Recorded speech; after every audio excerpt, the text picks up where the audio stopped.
Welcome to day two of Network Basics from Hackers Arise. I'm OTW. And yesterday, class, we did a lot of kind of fundamental stuff on networking equipment, networking topologies, networking IP addresses, MAC addresses, what have you.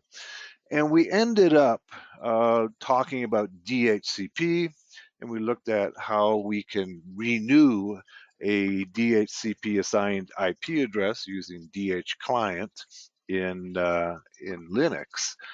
In today's class, we're going to be looking at a few more key protocols in networking. We'll be looking at DNS, which is among the most important protocols.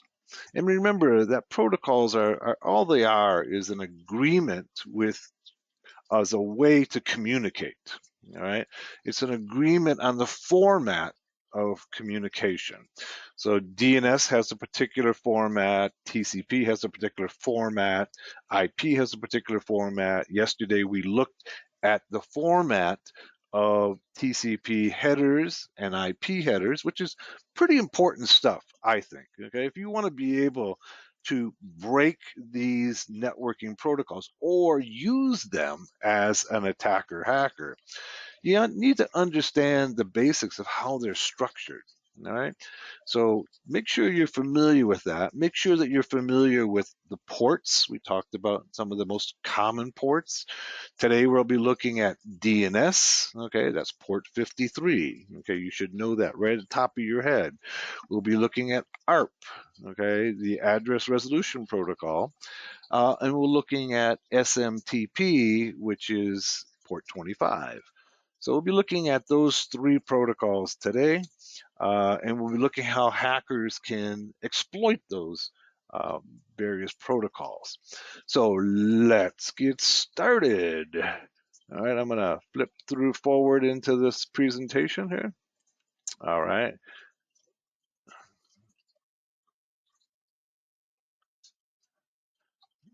All right, here's DNS. All right, we got a few more people come in. This is good. All right, we saw Nell came in, Angus came in. All right, good. Got a good sized class here, 13 people in it. So DNS, you're probably familiar with DNS. All right. DNS is the domain name system. Okay. It's one of those network protocols that makes the world go round. Maybe a little overstating it, but not by much. Okay. Without it, we would need to remember innumerable IP addresses just to navigate to our favorite website. So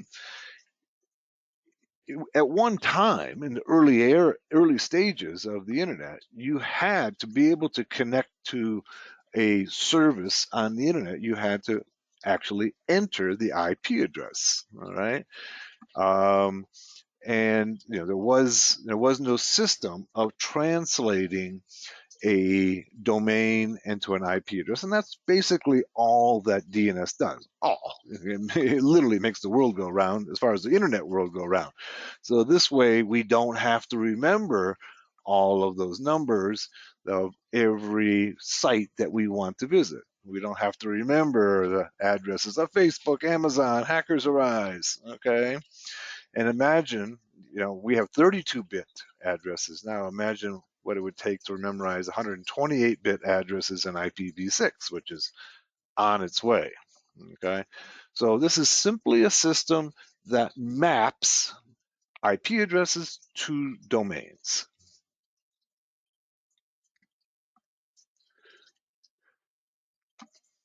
Okay, DNS was designed to translate a domain name, something people are rather good at remembering, into an IP address, the language of internet routing.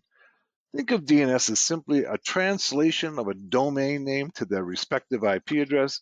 So when you enter a domain name such as www.hackersarise.com into your computer, it's automatically translated into a computer-friendly IP address of 23.236.62.147. Okay, remember the 4 octets, right? That the internet can understand and route.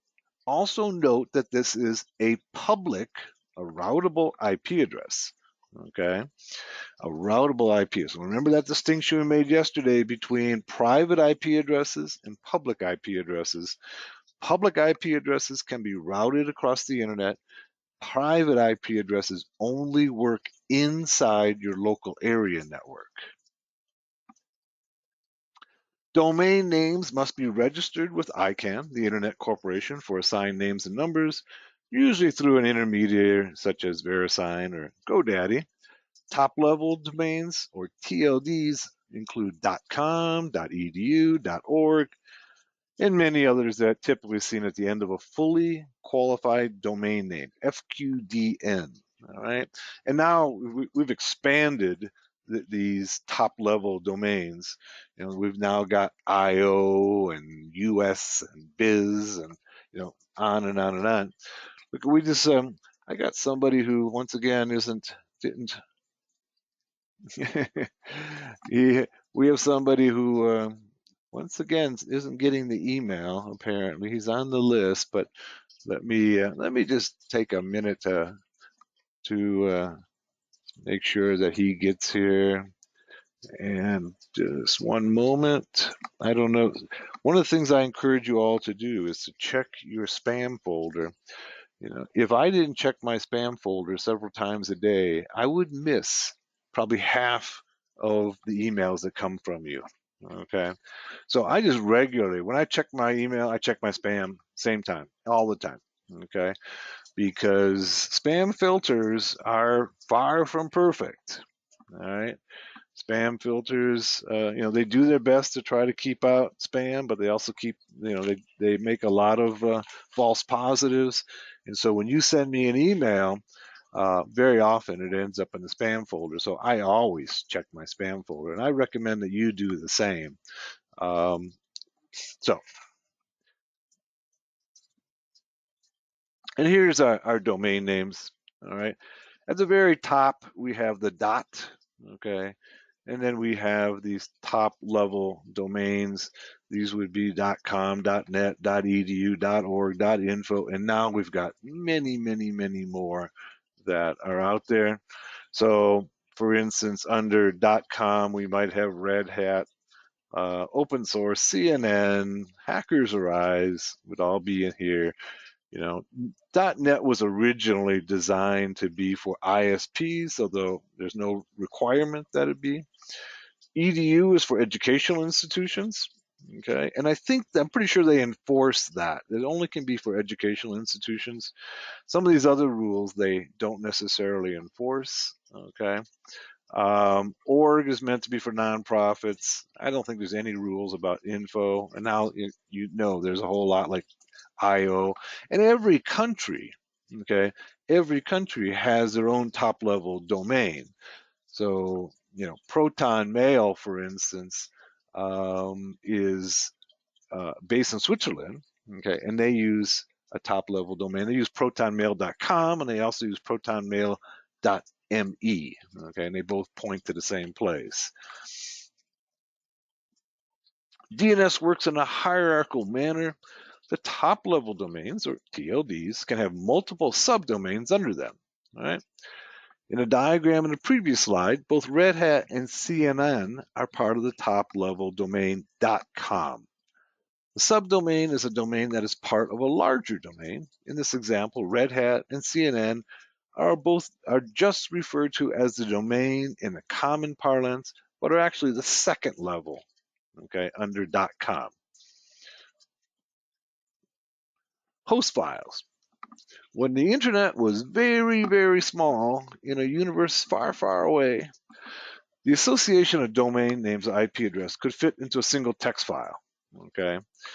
ARPANET was the originator of the internet. The predecessor and the prototype of the internet had just 4 sites. Okay.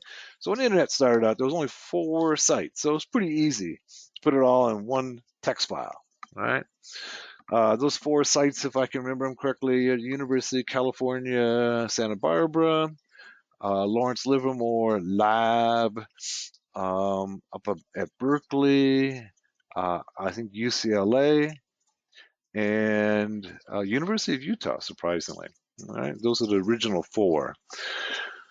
And it was originally a Department of Defense project. Okay, this is late 60s, early 70s. So the host files were used instead of domain name system because this is all brand new. These guys, they're making it up as they go, right? So they didn't have a way to be able to, have a DNS server. So they used what we now know as a host file. Okay. This single text file was then and now referred to as a host file. As the internet grew larger, this host file proved inadequate. Okay. Uh, it was neither large enough nor could it be constantly updated. So DNS is constantly updated. As new domains come in and domains go out, it has to constantly be updated. Okay. Yeah. So these would be static files, and DNS is not static. DNS has to be constantly updated. Now, this is one of the strengths and one of the weaknesses of DNS. Okay. So if DNS has to be updated, it has to get the updates from someplace. Right? And of course, there's this whole hierarchical system. But how does DNS know that the files that it's getting, the updates that it's getting, are good? Okay, they're not coming from some malicious source. So, for instance, if I'm a hacker attacker, right, I can go ahead and give your DNS server some mappings of IP address. It's actually called a zone transfer. That's what the term is used in DNS. A zone transfer is when one DNS server updates another DNS server. And if I were to do that and give you malicious information, so that, for instance, if you're using, say, Bank of America, and this is an example that I use on Hackers Rise, of course, if you're using Bank of America as your banking source and it maps to a particular IP address, if I do give you a malicious update and update your DNS server so that when you type in bankofamerica.com, you don't go to Bank of America's website, you go to my website. And then you enter in your credentials. Okay. This is one of the ways that has been used in the past and in the present of being able to hack DNS servers, DNS systems. All right. So here's your host file, okay, in Kali. All right. Let's go ahead and take a look at it. All right. I'm going to go ahead and go to Kali. Hopefully, I'm going to, let's,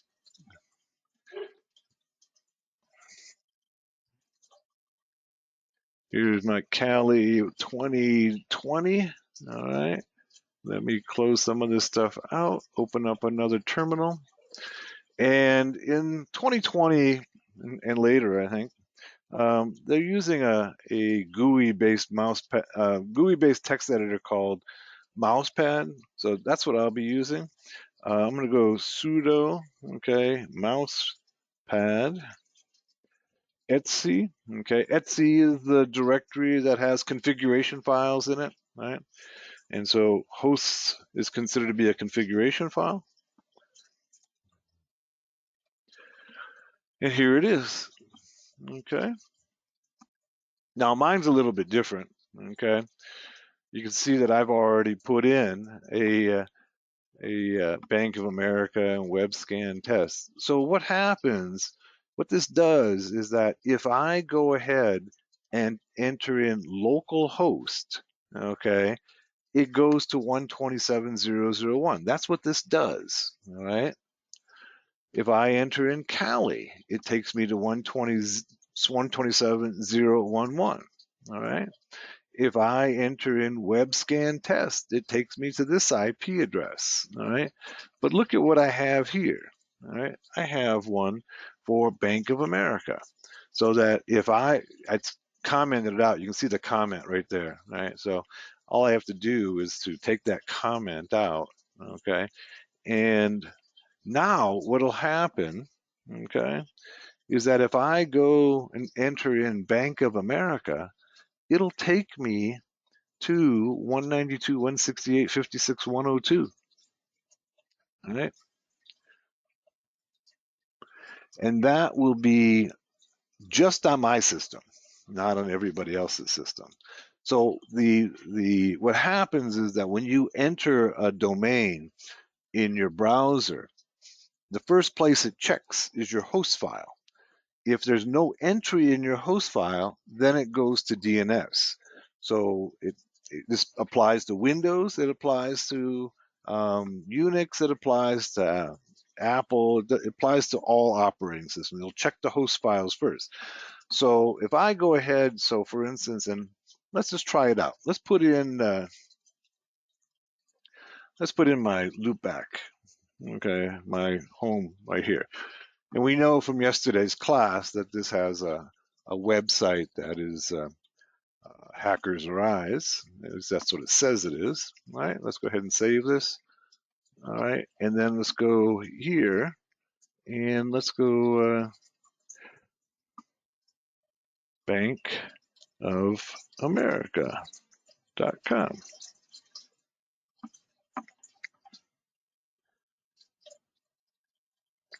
Well, that didn't work. It went right past it. Let's go and see what we did wrong here. All right, Bank of America.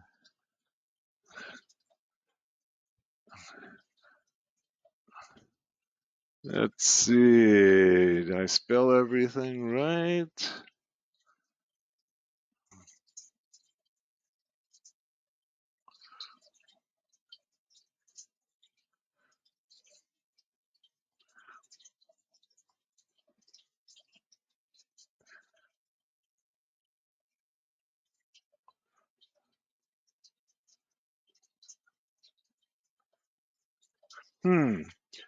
It should take me right to. Let's try make sure that it's working. Let's try another. Let's try localhost. All right.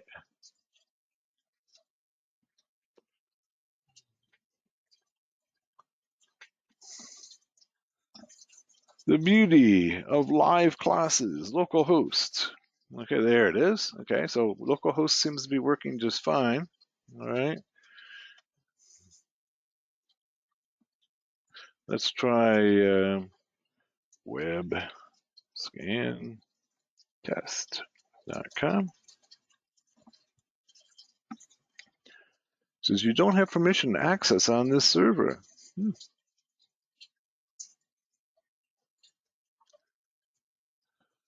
So this, all right. Let's go back to our presentation. All right, and let's go and take a look at further on the host names. Okay, so note that each IP address is on the same line as the associated host. In this case, a local host or Kali. Okay, like yours is. Whenever you enter localhost in your browser, it translates it into your home IP of 127.0.0.1. Okay. We could add another line, okay, like I did there. Okay. You can add any line we would like. Host files take precedence, okay, over DNS. Okay. Let's try let's try one other thing. Let's do this to our host file. Let's go ahead and put this line before our local hosts. Okay, let's put it up here and try it again. All right, let's put it there. Let's save it. Okay, and now let's go back to our Bank of America.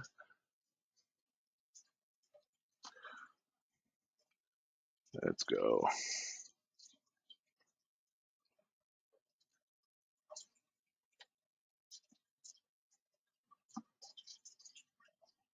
It's still bypassing the host file, going right out to the DNS server. Well, while we're going through the DNS, let's take a look at. I'll figure out why that's taking place. Let's go and take a look at what's happening from a Wireshark perspective on DNS. All right, let's go sudo Wireshark.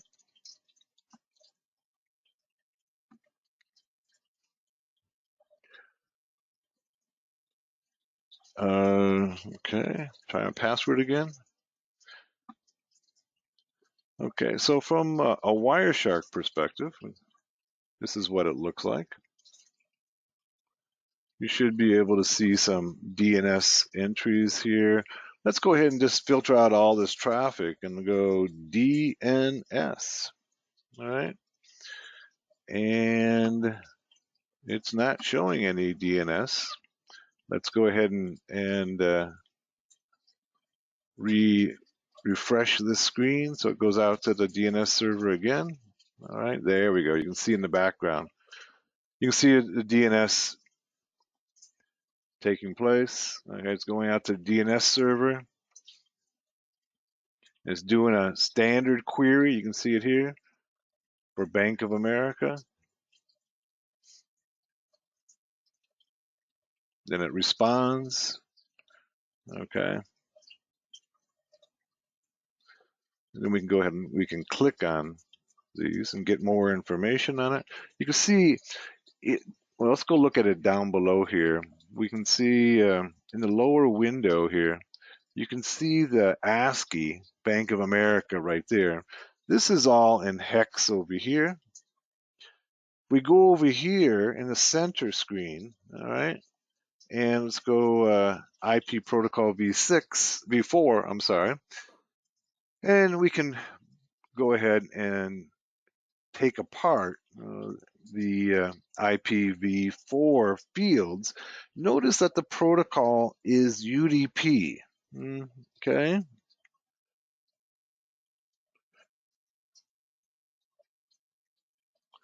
And it's port 53. Okay, destination port 57356. Right. Remember that DNS is port 53. So if I were to go say TCP port, I'm filtering for TCP traffic by port, all right, 53, I get nothing. There is nothing because TCP DNS uses UDP internally. So between you, the client, and the DNS server, it's a UDP protocol. All right, let's go take a look then. Look for UDP. Okay. Remember that UDP is a lightweight, not connection-oriented protocol. So it uses UDP to communicate between the client and the DNS server. So if you were to look, if you're in there looking for TCP port 53, you're not going to find anything at all. It's all under UDP. Now, it does use TCP. It uses TCP connecting between DNS servers. So when your DNS server, right, when your DNS server needs an update, it uses TCP because that needs to be connection oriented. All right. It needs to be connection oriented because it needs to only connect to where it's destined to go, right? It needs to go to the DNS server. If it accepted connections to anybody, then that would be malicious. Okay, it could be malicious and be a weakness in the system. All right. So YAML says it follows an order of execution. It does, YAML. As far as host files go, and it should go to the host files first. Okay. And I'm not sure why it's not connecting to the host files first to look for that. Your system should go to host files first and then go out to the DNS server. If you have an answer, I'm interested in hearing it. All right, let's go. Here's our host files. Okay, so when I ping Bank of America, it goes to the IP I put in the host file. All right. Mine's not doing that right now. I'll have to figure that one out. We'll go back and do that again. Okay. So now that the internet contains billions of IP addresses and fully qualified domain names, the host file is woefully inadequate.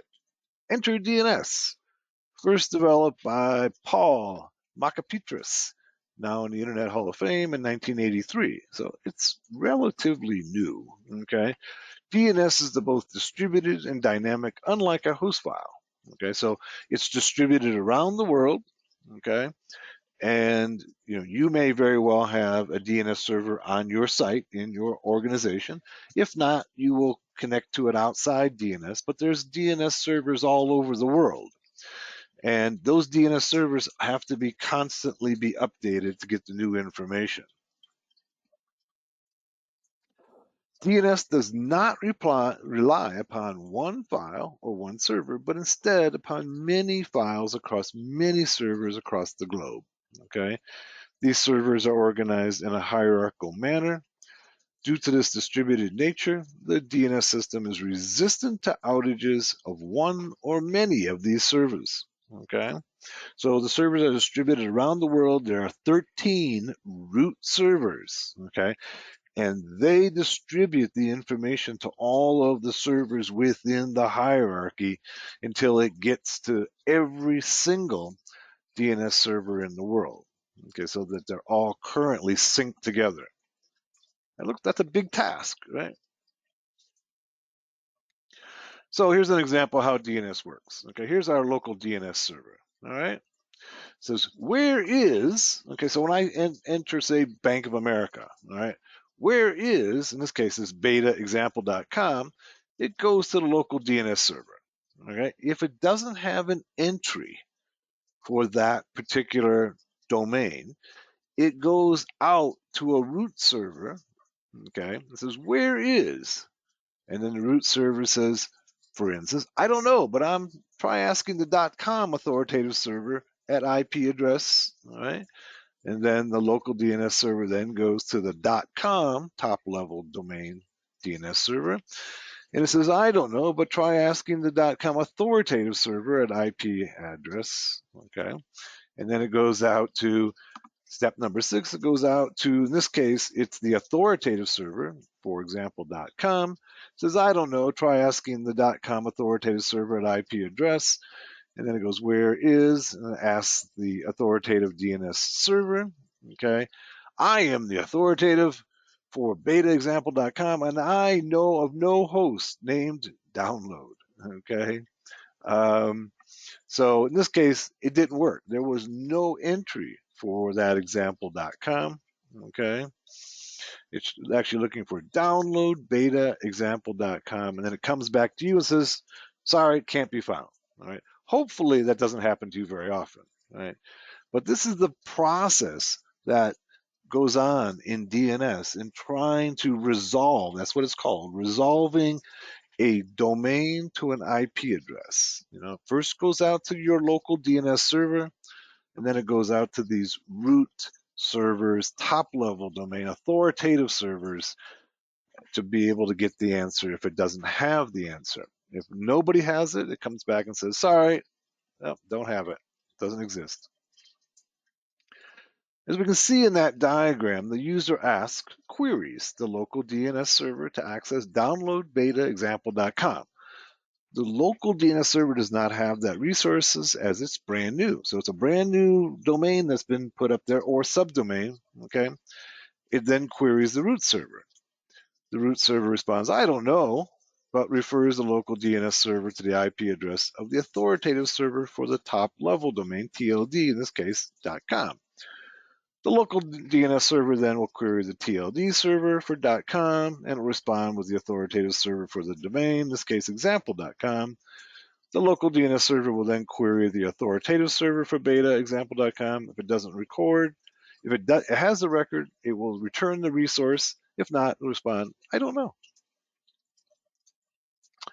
So DNS has 4 components. We have the DNS cache, DNS resolvers, name servers, and namespace.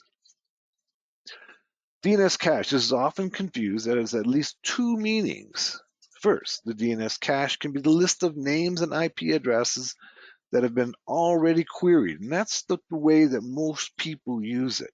Okay, so the local DNS server will have a cache, okay, of IP addresses and domain names that have already been queried and have been resolved and are cached so that there's no more network traffic is generated. Okay, it makes it a lot faster.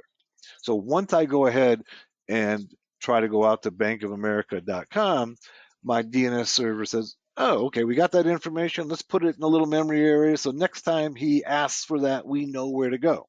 Okay. The second meaning regards a DNS server that simply performs recursive queries and caching without actually being an authoritative server itself. Okay. I have a tutorial on Hackers Arise where what we do is we try to find out what antivirus software the company is using, okay, by querying their DNS server. So remember, there's this DNS cache. If I can query that cache, all right, and it has cached the name of the antivirus company and its IP address in that cache. That means that somebody in that company has gone out and accessed that antivirus. If there's only one name, okay, of an antivirus company in that cache, we can be pretty well assured that that's what they're using.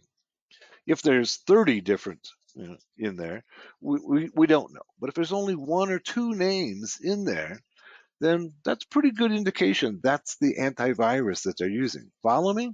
Okay. So every day your antivirus has to go out and be updated. And in that process, it has to go through the DNS service to get the updates. And then when it goes through that process, the DNS server has to cache that information. So if there's only one AV company's name in that cache, we know what antivirus they're using. How do hackers use that? Well, if I'm developing malware, one of the things I want to do before I use my malware is to test to see whether it gets detected by antivirus. And not all antivirus is the same. There's significant differences between antivirus, and some will catch malware and some will catch other malware. All right.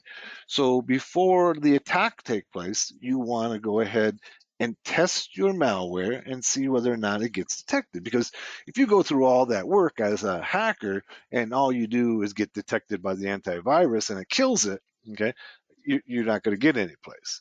So before you attack, you test it on antivirus. Now, there's a lot of antivirus companies out there, 30, 40, 50 of them, right? And one of the things that you can do, of course, is you can take your malware and test it against a number of these services that actually will tell you whether or not it's been seen before by the antivirus software companies. But the only problem with that is that they report to the antivirus companies. There is one site called ScanII who doesn't report to the antivirus companies, and they'll tell you, okay, well, this malware will be detected by this antivirus, but not by this antivirus. All right. So this is why you want to know what the Adi says, editing the host file is working for me, maybe due to your cookies. It may take, yeah, I think you're right, Adi. I was thinking about the same thing. Adi says that he edited his host files and it took him right to. It may be that there's cookies in my system, or that it's um, it's cached in my browser. So I will reboot my system and it should work.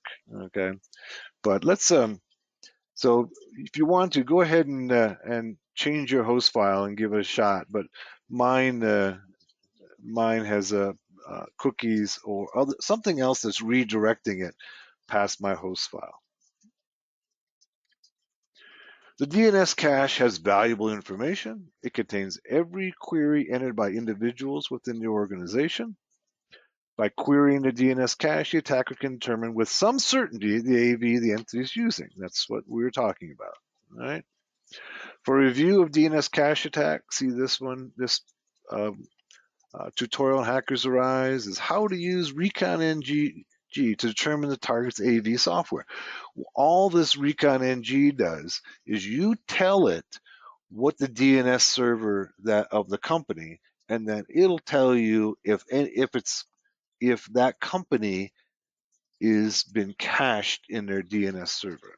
Okay, the AV company. All right, that's one of those little tricks that we can use the DNS cache to be able to determine what AV they're using. DNS resolvers are any hosts on the internet that need to look up domain information, such as the computer you're using now. That's a resolver. This is a terminology. Name servers, these are the servers that contain the database of names and IP addresses and serves DNS requests for the clients. Namespace is the database of IP addresses and their associated names. This is all the terminology for DNS. DNS zone files and records. Every DNS zone has a zone file. Okay. This zone file may be thought of as a DNS database. Okay. So this is when we think of all of the IP addresses and domains, similar to that host file, but much, much larger. Okay. It simply maps IP addresses to domains. That's what's called the zone files or records. These zone files have one or more resource records. These DNS records must be periodically updated as new domains are added.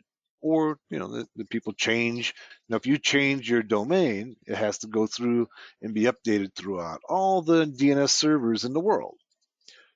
Changed and others are dropped. Without this process, the system will remain stagnant and eventually be completely out of date.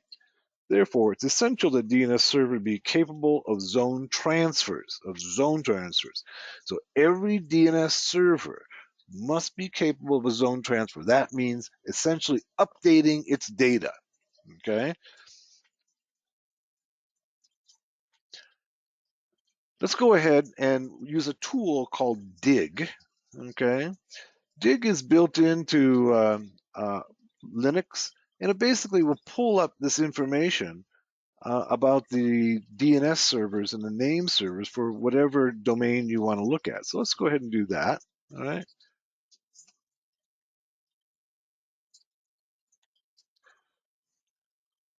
Let's open up another terminal. And I'm going to go sudo dig. And we'll use Microsoft. I like to pick on them. Microsoft.com. All right.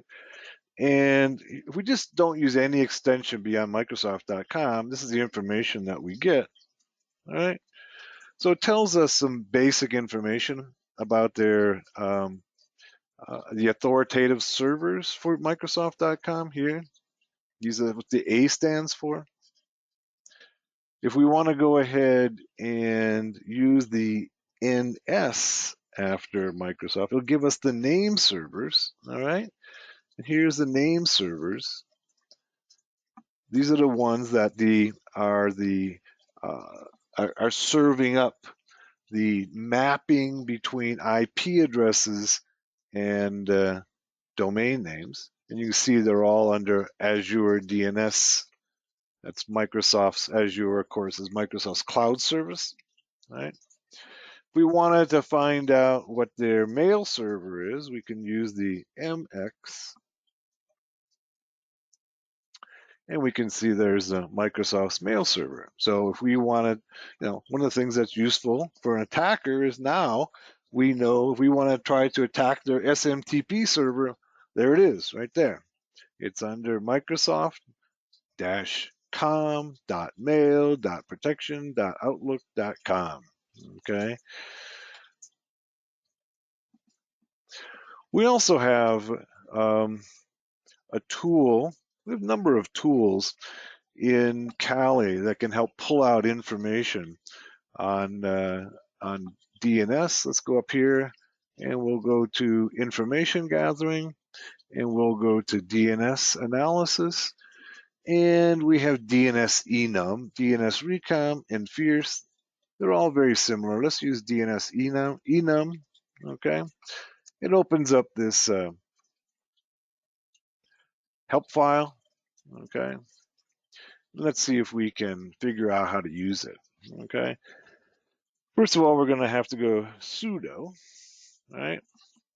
And then this is DNS enum, all right? And then it says it should give us some usage. All right, does it give us any? This one give us any usage? Yeah, here it is. Usage, DNS enum, options, and then the domain. All right. So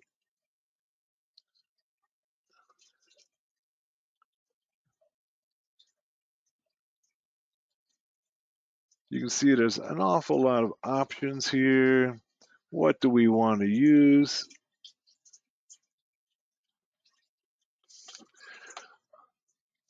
Let's see. One moment. And what this tool will do is that it'll give you a lot of information about DNS from these records, one. And two, it can also find subdomains. All right. So if there's subdomains within the particular domain, it can try to enumerate those. And let's see if we can't abuse Microsoft's domain.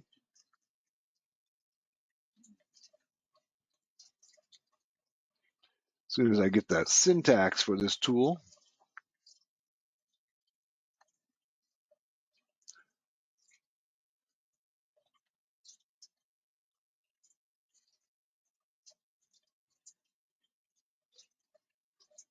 All right, here we go. Sudo, and then let's go Microsoft.com, and then -F. This is where, notice up here, we see the -F under brute force options, right? So what this does is that it reads subdomains from this file to perform a brute force. So what it's going to do is it's going to try to go inside of Microsoft.com and see whether or not there are subdomains like sales.microsoft.com, engineering.microsoft.com, HR. You get the idea. So every domain is going to have subdomains. And so what we want to know is what subdomains do they have? Because those may be more vulnerable, okay, than say the primary domain. They may have vulnerabilities that don't exist. They may have confidential information that we might want. So let's see if we can extract, okay, some of those subdomains. And let's go user. We're just going to use a file of potential subdomains.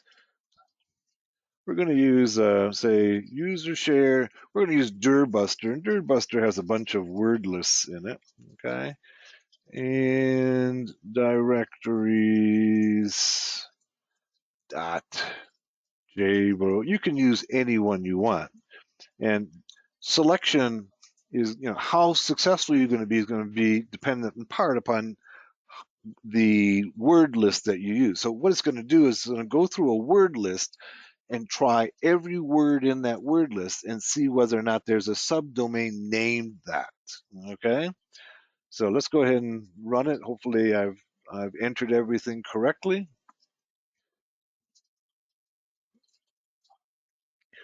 And then the first thing it does is it gets us the authoritative servers first, gets us the name servers for Microsoft, gets us the mail servers. Okay, they got several mail servers. And then it goes ahead and tries to do a zone transfer.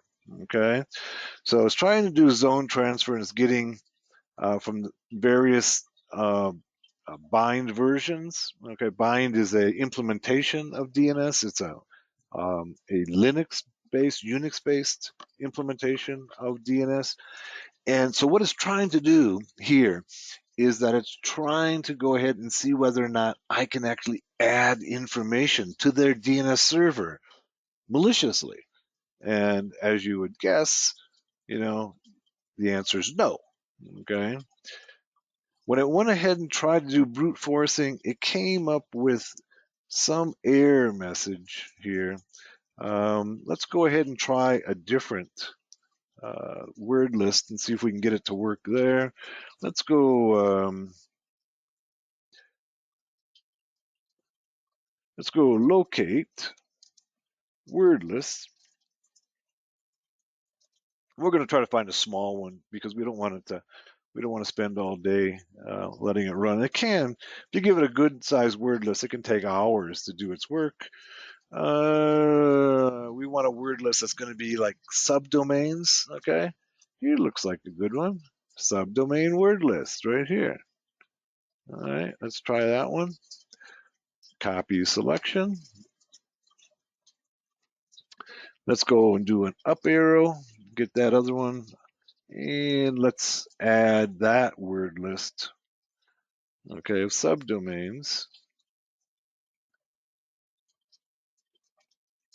All right, and let's let her fly. Okay, now it's trying those subdomain word lists to see whether or not there are subdomains named in that file. So it's trying each one of the words in that file to see whether or not there's a subdomain there.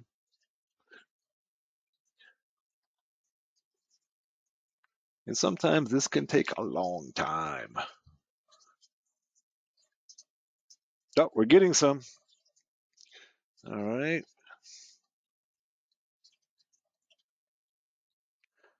Okay. Academic, reroute, academy, reroute, account, Microsoft. You see we're starting to get some admin, Microsoft.com, advertise at Microsoft, Bing ads. Wow, we're getting some good ones here. AI, there's the AI department at Microsoft.com.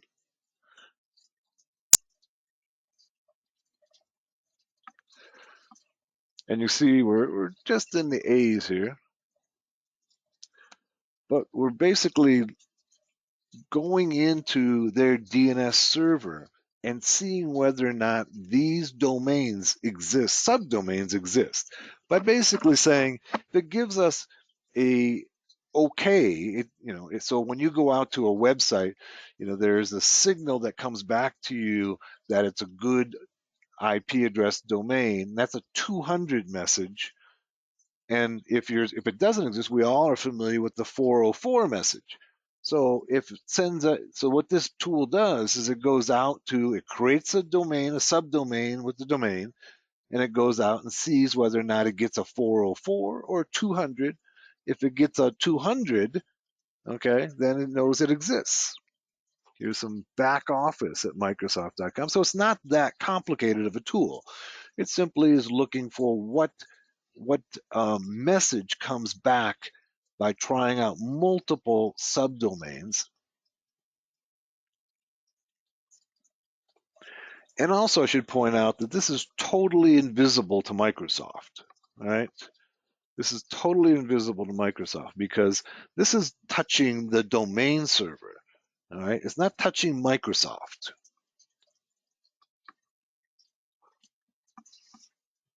Here's Babel at Microsoft.com. I wonder what that is.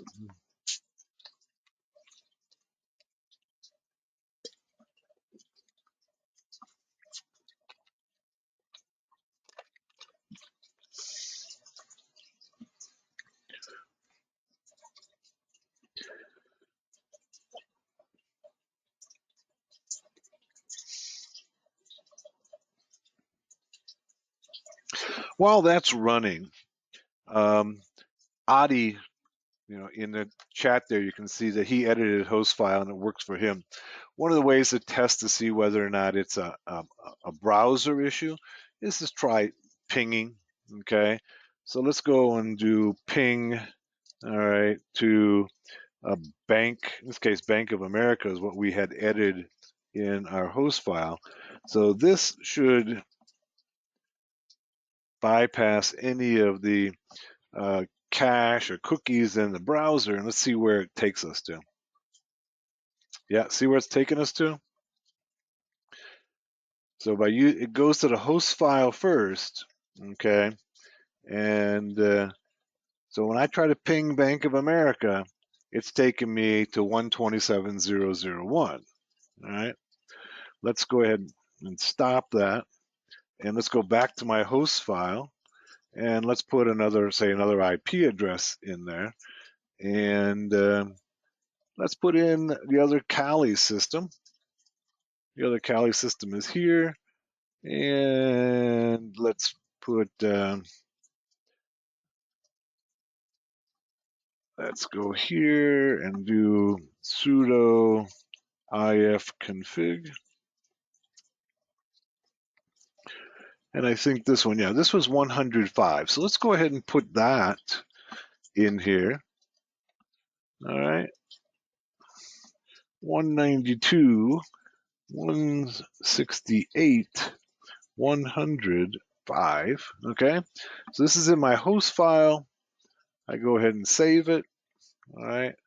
And now let's ping Bank of America again.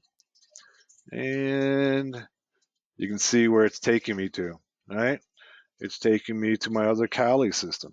So what we've done is we've been able to divert this particular person's, okay?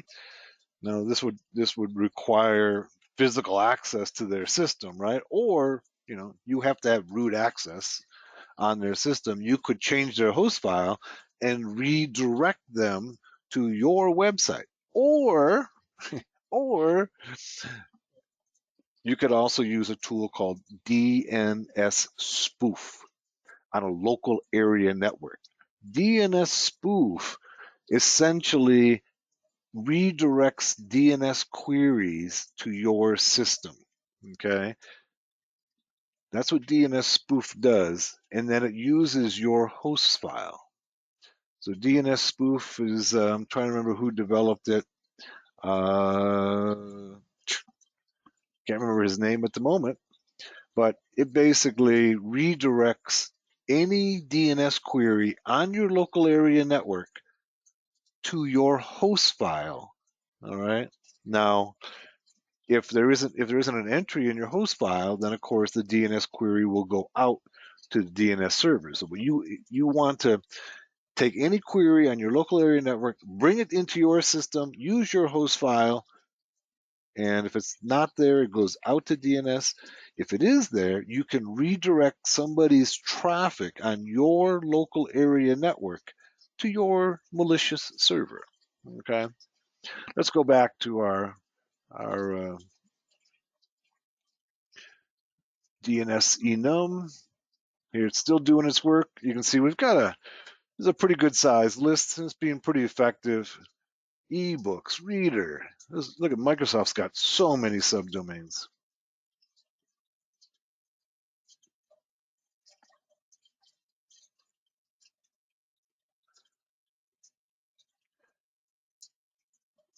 Let's go back to our presentation then while it's running. All right.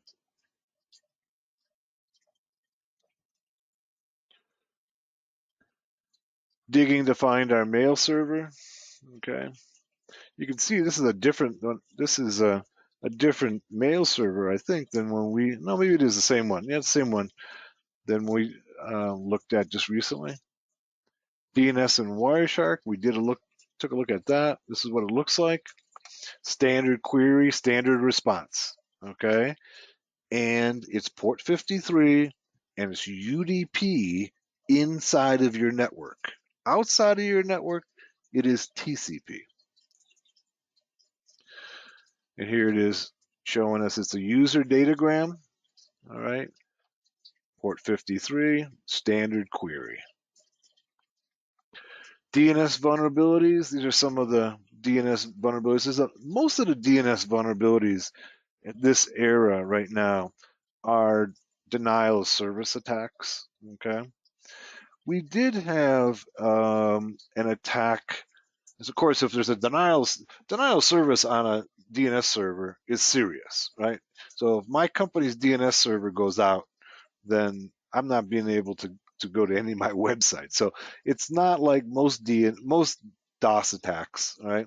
Where it might be inconvenient. Although I will say that the attack against Russia's websites, at the beginning of this war was more than an inconvenience. We basically knocked out all of their websites for several weeks there with a massive distributed DOS attack. But most of the attacks now, okay, most of the attacks now are DOS attacks against DNS. So here's vulnerabilities by type, okay. You can see that a good portion of them are denial of service. Fewer of them are execute code, or not fewer, more. Buffer overflows, cross-site scripting, and you can see some of the others. And here's the vulnerabilities by year. Here's 2019. So they're not subsiding. They're still pretty strong. We had an attack a couple years ago by some Iranian attackers, hackers against DNS. Okay. Among the most malicious DNS attacks would be the zone transfer. Okay. A zone is the data that maps IP addresses to domains.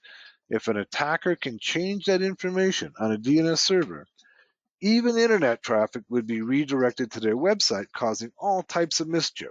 All right, so this would be getting inside of the mapping, okay, between the DNS and the domain and the IP addresses. This used to be more common than it is today. Okay.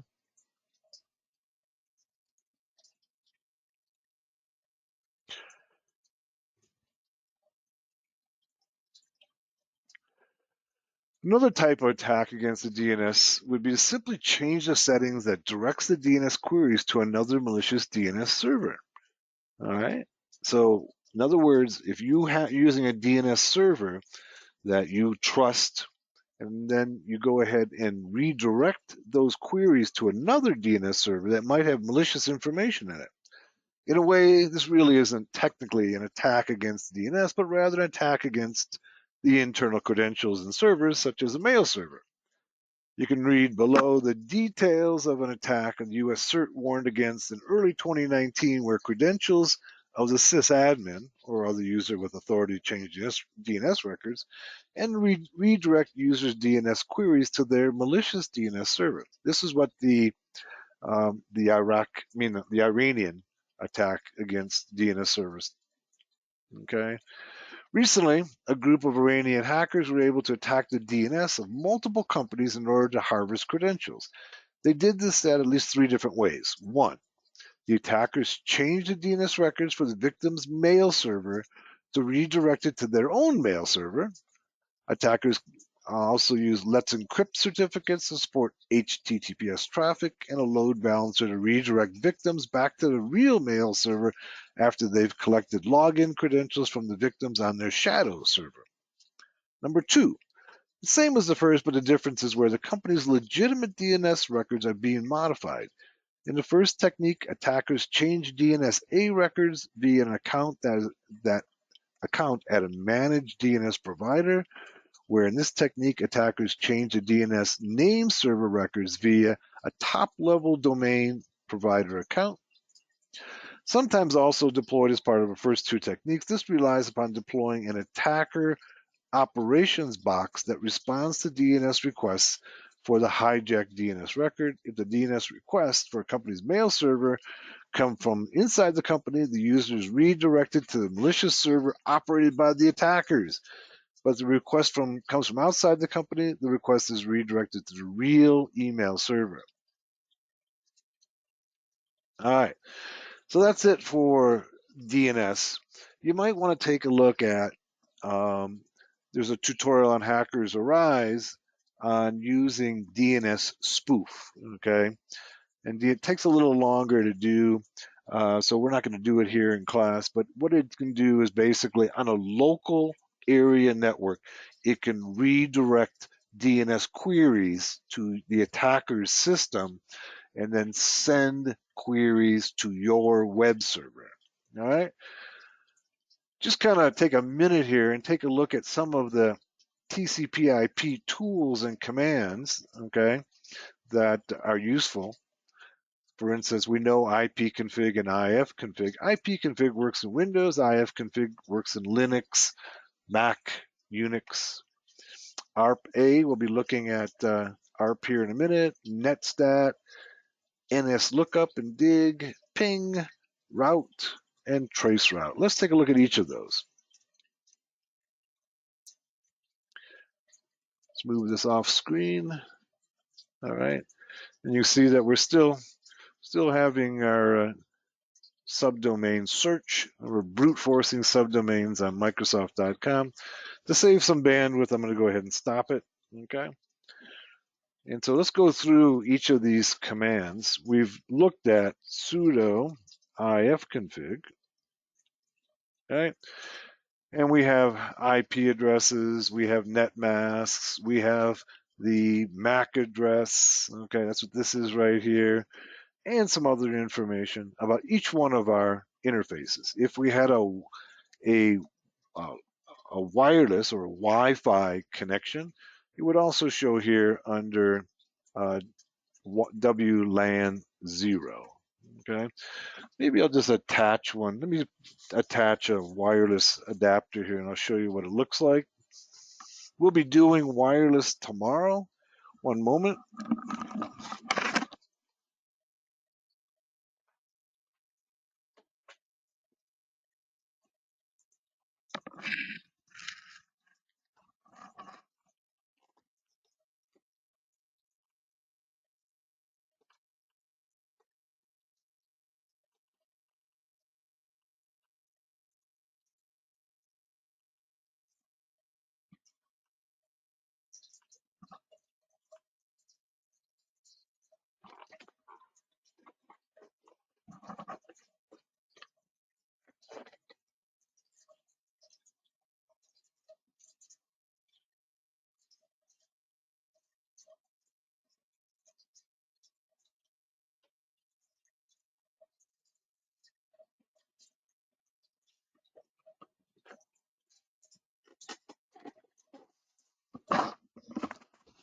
Okay, I have attached an external USB wireless adapter. As I mentioned in yesterday's class, that even if you're using a wireless adapter for connecting, your virtual machine is going to convert your wireless adapter to a wired adapter, for instance, ETH0 or ETH1. Now, let's go ahead and try it again now that I've gone ahead and attached a wireless adapter. And you can see there it is, WLAN 0. So if you're using a virtual machine, you're going to need to use an external USB.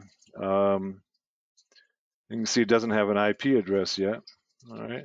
To get it assigned an IP address, we would have to do this. Remember that we have the DH client, so we can go sudo, okay, DH client. In this case, it'll be WLAN 0. And it should go out to the DHCP server to get it an IP address. And you can see it's taking a little while.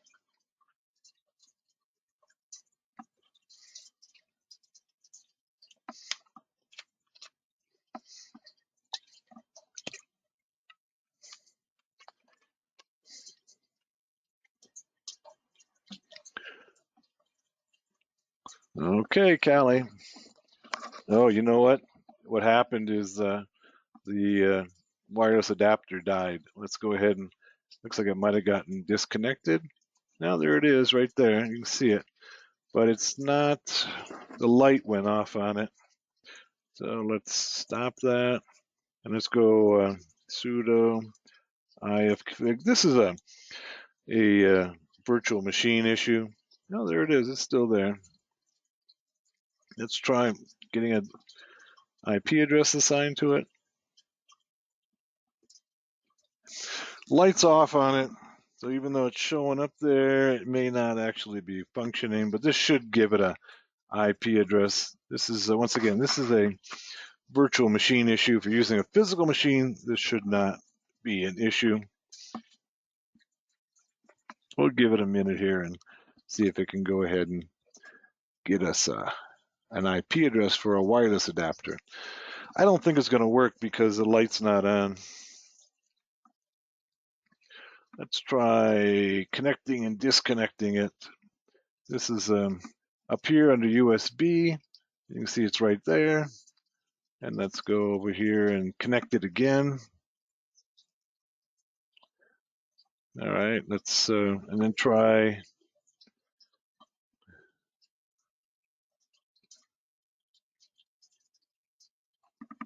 Lights on, so it looks like it's connected. Light just went off.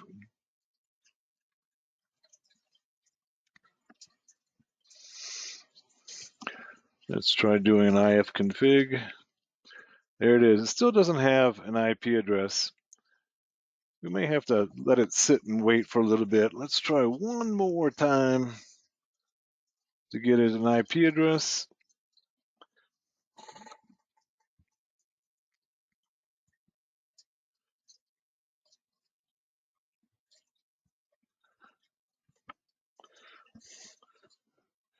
This is probably as good a time as any to go ahead and take our 15-minute break, and we'll see whether or not Kali can assign it an IP address. Without an IP address, it's not going to be useful for us. We can't really use it without an IP address, so this is kind of critical. So let's go ahead and take a 15-minute break. I got 13 minutes after the hour. We'll come back at 28 minutes after the hour. See you then. Okay, we're back, and you can see that my sudo DH client WLAN 0, okay, looks like it's successfully executed. Let's check and see whether it did. Gave it an IP address. It looks like it still failed to give it an IP address. What happens with these virtual machines is sometimes they have a hard time connecting externally to devices. All right, so sometimes they'll lose data between the virtual machine and the external device. Sometimes you have to reboot. So if I were to reboot this Kali, it'll probably connect and be able to assign a IP address. Before I do the tomorrow's class, when we talk about Wi-Fi, I'll reboot my Kali and we'll get an IP address then. So rather than having you all wait for that, we'll just keep on going. Okay, so I wanted to show you a few more command line tools for working in TCP/IP. You're familiar with ping. Okay, remember we changed the host file. So if we were to go ahead and ping bankofamerica.com, okay, we can see that's redirecting to my other Kali system. All right, let's go back to our host file and change it, or just take out that line. Okay, let's take that line out, or let's just put a comment in front of it. All right, so it doesn't see it anymore. Let's save it. And then let's go and ping Bank of America again. And you can see it goes to the real Bank of America website now. Okay. Other command line tools. All right. We talked about, let's see what we talked about. Dig. Okay. We already did dig. How about netstat? Okay. Let's look at netstat. Let's go ahead and use netstat. Go sudo netstat so we get, and let's do -a. All right. And what netstat will give us is all of the connections, okay? All of the connections to our system. Interesting, right? These are all the, you can see that the state here, these are, it tells us the type, okay, the protocol type, all right? You can see here, it goes TCP/6, okay? We've got, that basically is our loopback adapter. We've got some others here that are UDP. And we have a raw socket here. And then we have a number of other connections, okay, with the path to the service that is making the connection. These are largely listeners. These are some connected services here. So that's netstat-a. All right. It's going to show us all. Look at how many connections there are. You probably weren't aware that there was that many connections going on in your system.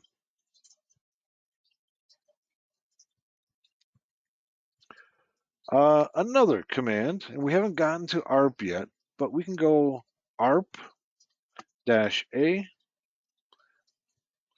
And what this does, okay, is it shows us the ARP table. All right. So ARP tables we'll see in a minute. We start looking at ARP basically maps MAC addresses, okay, to IP addresses. Remember, DNS is very similar. DNS maps IP addresses to domains. ARP maps the IP addresses on a local area network, okay, to the MAC address. And we can see that each one of these, okay, this is the MAC, this is the ARP table here. Here's the IP address, here's its MAC. Here's the IP address, here's its MAC. Right? And some of them are repeated here because they have multiple devices. Okay, we have multiple devices here, or multiple interfaces on these machines. All right. Let's see, what other ones do we want to take a look at? We looked at ping, we looked at traceroute. All right, let's look at sudo traceroute. What traceroute will do is it'll show us how many hops it takes to get to a particular domain. Let's try Microsoft.com.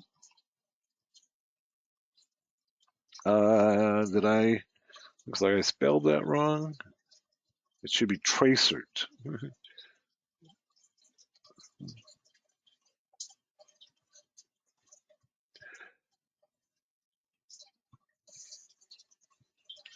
I think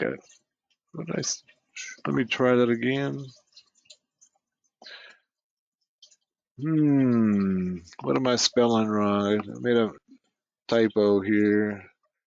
It's differently between Linux and, yeah, hang on one sec. YAML says NetDiscover. NetDiscover is a tool that uses the ARP cache, and we're going to get to that when we get to, is it fully spelled out, traceroute? Is that what it is? Okay, let me try that. Trace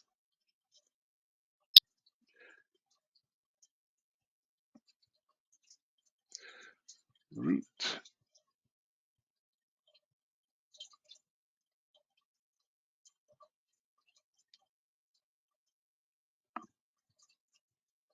There we go. Thank you, YAML. Traceroute, and it's going through and it's going to find out how many hops it takes to get to, okay, Microsoft. It's hopping along, hopping along. This seems like an awful lot to get to Microsoft. Notice it'll go 30 hops max, and it didn't get to Microsoft. Let's try our friends at Google.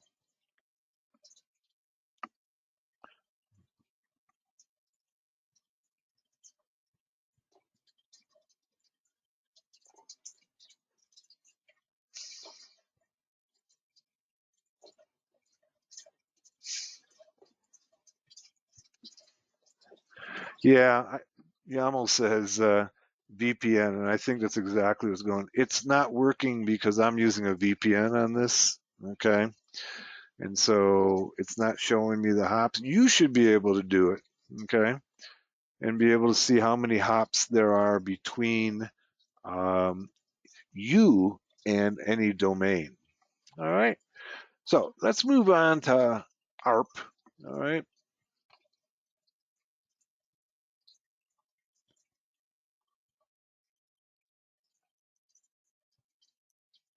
Okay, address resolution protocol. Basically, it's a real simple system. It simply maps MAC addresses to IP addresses. All right. And that's what it's showing us here. says looking for physical address of a node with the IP address 141.23.56.23. It sends out a request, and then that machine will reply and say, hey, this is my physical address right here. Address Resolution Protocol, or ARP, as it's commonly known, is used on Ethernet networks to assign IP addresses to globally unique MAC addresses. All right, so communication on the local area network is really done via MAC address, the hardware address. In this way, when a new system, a new computer, enters the network, its MAC address is assigned an IP address within the range of IP addresses on the network.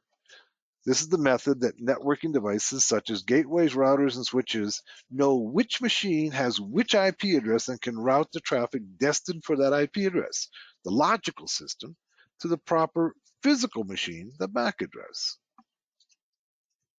Here's how ARP works. ARP uses a simple message format sent over the link layer and network layer, layers 2 and 3. Remember, layer 2 is the physical, it's the MAC address. Layer 3 is the IP address. So it uses both of those, all right? This message contains one request and one response. For example, assume two computers on an Ethernet LAN. Computer 1 needs to send a packet to computer 2. Computer 1 knows that computer 2's IP address is 192.168.1.101.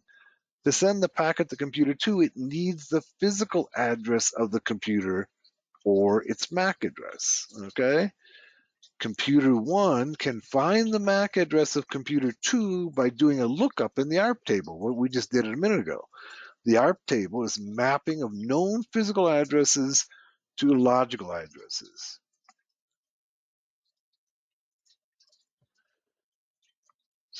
Yaml says, then how would I figure out the real IP address for a computer inside of a private LAN? So what do you mean by real IP address? What does that mean?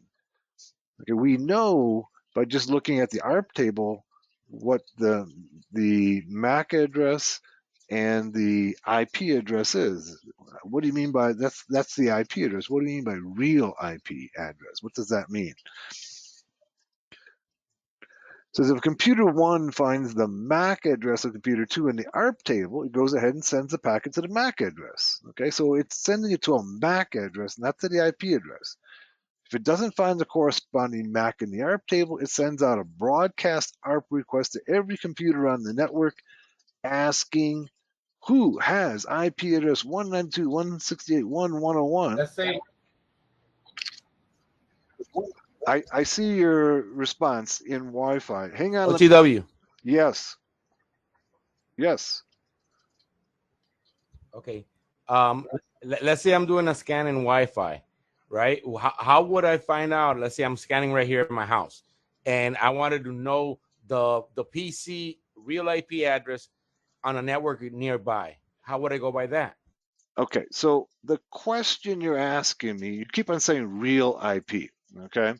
So I think you may have to make a distinction of terms here of the internal private IP address and the external public IP address, okay? Is that the distinction you're trying to make? So if I'm trying to find out what the IP address is on another network, I'm looking for the public IP address, correct? Yes?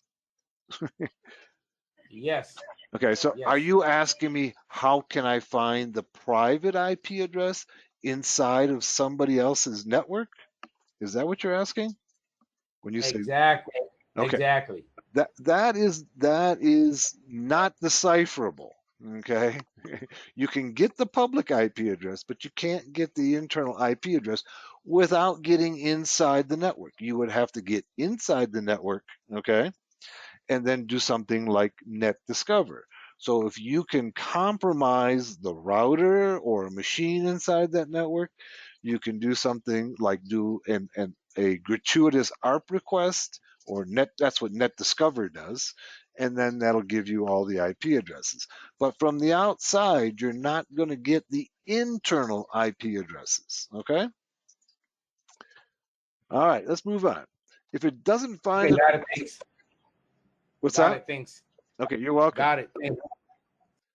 Okay, so if it doesn't find the corresponding MAC in the ARP table, it sends out a broadcast ARP request to every computer on the network asking who has IP address. Okay, we went through that. Now computer one can send a packet to the MAC address. All right. And here's how ARP works here. Check the ARP cache for destination device hardware address, generate ARP request frame, broadcast then the ARP. Broadcast means sends it out to everybody on the network. Process the ARP request frame, generate the ARP reply frame, update the ARP cache, okay, that's the table, and send an ARP reply frame, process the ARP reply frame, and then update the ARP cache. We looked at the ARP command, okay, and it gives us all the mapping on our local area network. Let's take a look at ARP in Wireshark. All right, let's go ahead and go to our Wireshark here, and then we can define the ARPs. We can just enter the protocol, okay, ARP, all right, and you can see here's the ARP request. All right, let's take a look at it. Okay, it's going out and it's asking, let me move this here, it says, who has 192, 168, 103, okay, and the response is 198, 168, 103 is at, and it gives a MAC address. So this is what it's doing. It's going out and sending out these requests to everybody on the network asking who has what IP address and what their MAC, they respond with their MAC address if it's them. And then the table is updated. So the table remains updated all the time by going through this process. You can see in the little bit of time that we've been running here, you can see we've got a lot of ARP requests, right? I also want to, what do you think? Okay, let's go ahead and look at, you can see that the address resolution protocol, it's Ethernet 1 is the hardware type. It uses IPv4, okay? Here's the MAC address. Also, I want to, before we leave Wireshark here, I want to point out to you that if you don't know the particular filter, you can always go up here and go to Analyze, okay, and Display Filter Expression here, and it'll bring up a window. Just a minute. There it is. And this has all of the fields that you can search for. All right. So like we were just looking for ARP, and we can see that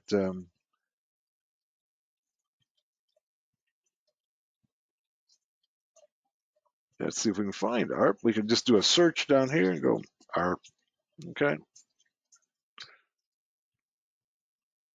And it finds us every place where ARP occurs. Okay. And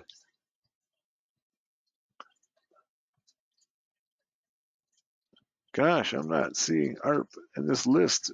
I'm doing a search on it. Oh, there it is right there. There's ARP. Okay. Here's all the fields that we can search for. Okay. Within ARP. Now, more commonly, what you would want to do is you probably want to go ahead and do a search, something like TCP, right?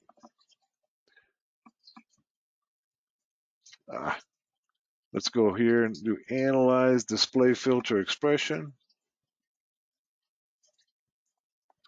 and search for TCP, for instance, okay? And then it'll show you all the fields that you can go ahead and let's go to TCP. TCP appears in the name of so many different protocols. Here it is. These are all the fields that you can search for in TCP. Now, the things that you're commonly going to look for are things like ports, and flags, okay? But there's an awful lot else that we can find within TCP. So if you don't know exactly what the, so TCP port, okay, say equal, okay, 80, and when it turns green, we know that we've got our syntax correct. And now it'll show me all of the packets that are destined using port 80.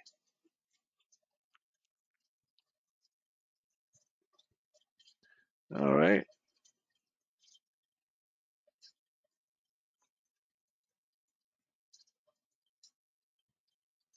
And then we can just select any one of these and dissect right down to every field, including, this is down here, shows us the payload of that particular packet.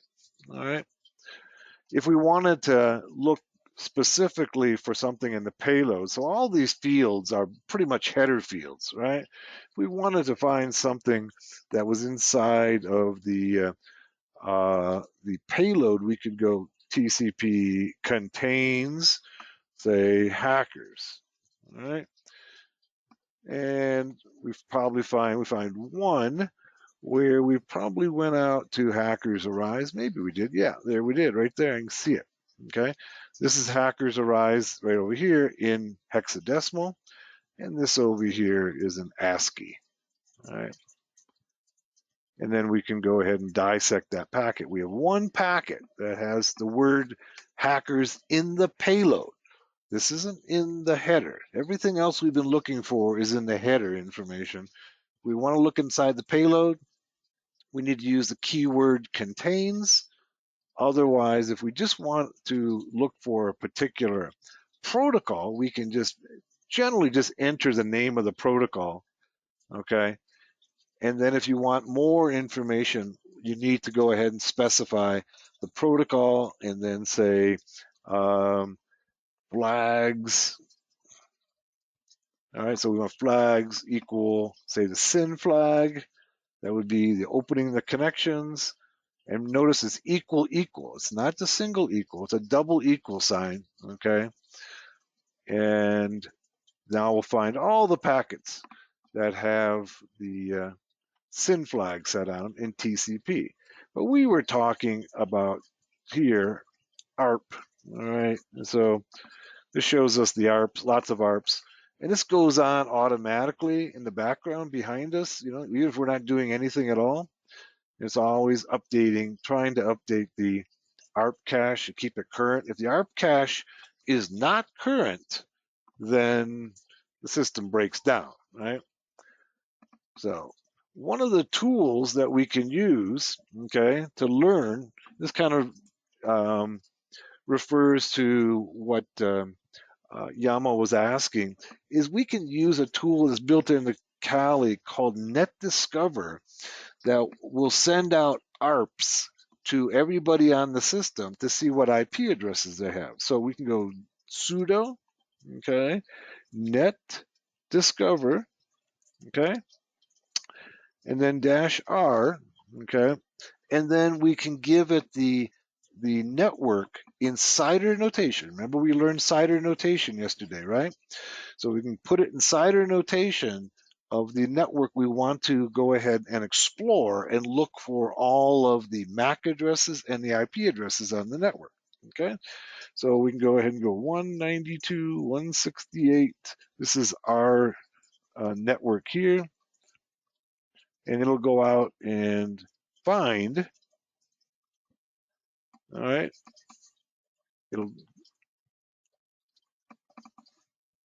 it finished and came up with nothing. Did I enter the proper, let's go ahead and do quit. And then let's do sudo ifconfig. Maybe I got the network wrong. 100, yeah, I got it right. 100. Let's try it again.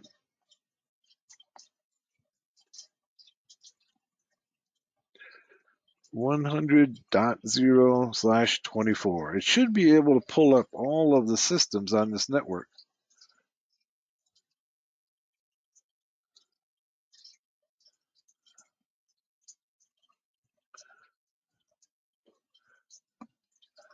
Av has a question. Okay. Question says, what should I do if the scanned host is blocking the ping probes? Okay. It's a good question, Av. What are you using? You're just pinging? So one of the things that you can do, if it blocks the pings using Nmap. Okay, that's an important point. I'm going to back up because this is an important question. He's asking the question, a lot of systems won't allow you to ping using Nmap. All right, so let's go and let's open up another terminal. All right. Want to give me the IP address? We can go ahead and test it out. Nmap-st. What are you trying to probe? What's the IP address you're trying to probe? Av, you want to give that to me or not? One of my private network. I don't know who belongs to. Okay, your private network you're trying to. What IP address are you trying to ping? It's 192.168.2.0.7. Okay, so you're just pinging another machine on your network. Okay. Actually, I do an Nmap on my network. I didn't recognize that IP. Okay, so you went ahead and scanned the entire network and you got an IP on your network that you didn't recognize. Is that what you're saying? Exactly. Okay. But the question you're asking me is, what should I do if the scanned host is blocking the ping probes? I'm not sure. So how do you're scanning somebody on your local area network and they're blocking the ping probes? Well, let's just do a quick -H and Nmap and I'll show you what to do. All right. So what we can do, one of the things that happens when you're running an Nmap scan of another machine is the first thing it does is it checks to see whether or not the host is up. And so what it does is it pings the machine and sees whether or not it's up because it doesn't want to bother going through all of that work, okay, if it's not up. But we can go ahead and suppress the ping, okay, by going, here we go. It should be under P0, okay, so that suppresses the ping. I don't see it on our list here, but I'll show it to you. All right, it should be like this: sudo nmap-st and then uppercase P0, okay, and then 192.168 or whatever the IP address happens to be. This is our other Kali system, okay. Notice how much faster it comes back because it doesn't send out the ping. This is important in a lot of networks where the router will actually block pings. So in this case here, we're scanning the opposing system, the target system, without sending out a ping. All right, that's one of the options. Another one of the options is using hping. So there's a tool called hping3. All right, and hping3 doesn't send out, believe it or not, despite its name, it does not send out a ping. It sends out a TCP packet. So if the target is dropping or blocking pings, and that often happens on modern networks. So one of the things, if you're a system admin, that you're taught is to drop or block pings. We don't want to give any more information to the attacker, okay, than we have to.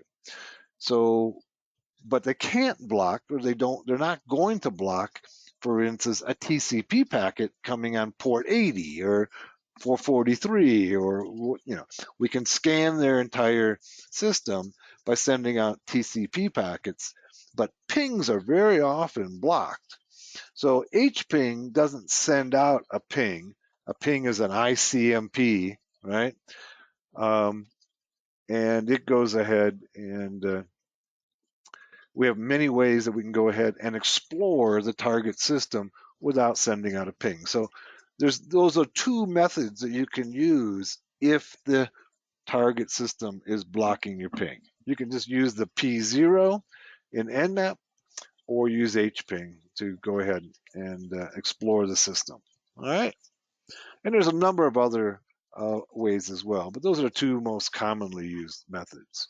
Now let's go back to our NetDiscover, okay, and see why it's not working. Hopefully that answered your question, Av. Okay, let's go and let's see, sudo NetDiscover. I may have the wrong switch. That may be why. Let's go and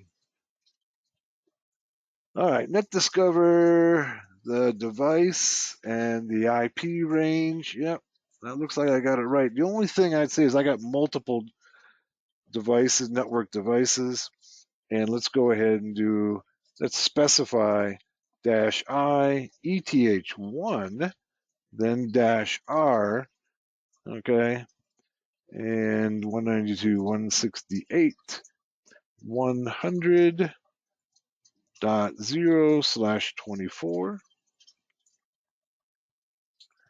Let's see if we can't get any results on it. It finished and nothing. Let's try the other interface.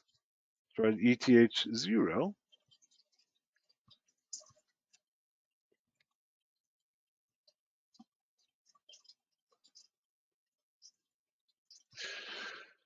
This is unusual. Let's take a look at Wireshark. We should see in Wireshark all of the those ARP requests going out. All right, so we just went out and sent out a bunch of ARPs looking for. You see it here? This is what NetDiscover is doing. All right, so here we go. We asked NetDiscover to go out and look for who has. You see, this is NetDiscover right here. Who has 192.168.0.1? Okay, who has? All right, and it's going out and just sending out ARPs. There's no authentication in ARP. Okay, so anybody can go out and send out an ARP, and that's what we were doing. The only thing I see that's odd is that, notice it's saying here, tell 192.168.100. That's not on our system, okay? And that may be where for some reason, our requests are going back there. Let's see if we can't fix that, okay? Let's go back to our NetDiscover. It's sending the responses to the wrong place. Why that's taking place, I don't know right now. But let's see if we can find out, if we can specify where we want the response to go to.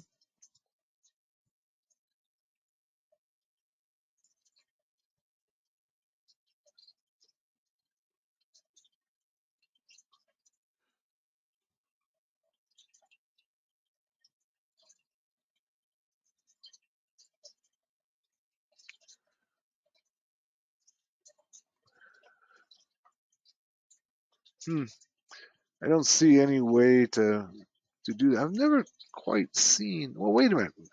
We've got the responses. We just weren't being patient enough. There they are. There's our responses right there. All right. I just wasn't being. It was slowly gathering the information, and here it's gone out, and you can see it picked up. It went out and found 192.168, 1, 2, 3, 4, 5, 6, and 101 on my network. Let's run it again. All right, for some reason it's not displaying it right away. Yeah, let's wait and be patient. I'm not always very patient, But if you're patient, it'll come back and show you all the responses.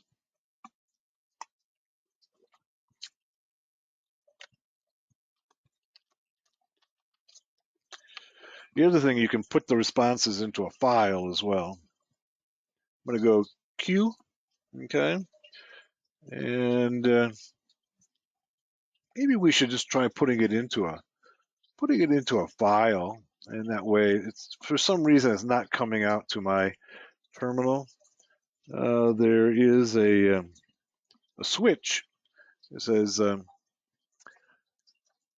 file, scan a list of known MACs. Okay, that's not what we want. We want to go scan a list of ranges in the file. How about these are print the results in a format suitable for parsing by another program and stop after a scan.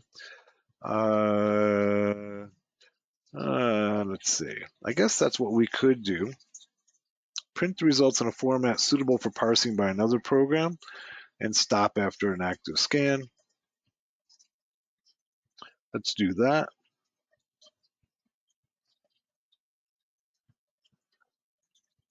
And let's go, that's a dash uppercase P, okay?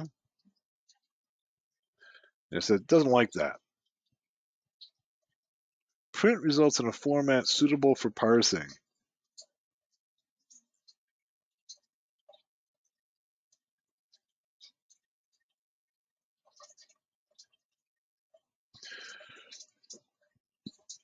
Let's take the P out. The P is probably just in the wrong place. I put it put it right here. There we go. And so what it's doing is going out and it's creating, and once again, it comes back with 0 hosts found. Let's try using Ethernet 1.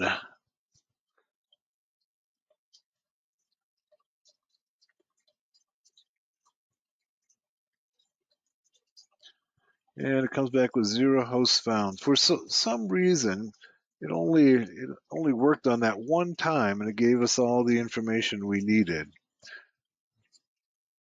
Yeah, YAML says it takes some time. So usually, when I've run it in the past, it'll come back and almost immediately give you line by line, but for some reason, it's taking a little longer. But what it does is it's basically is sending out, okay, these ARPs. We can see them in Wireshark, where it's going out and just sending out what's called a gratuitous ARP to all the machines on the system and trying to find out who has what MAC address and what IP address. So the question that Yamo was asking earlier about how do I go ahead and find the real IP address, and what he really meant was the internal IP address.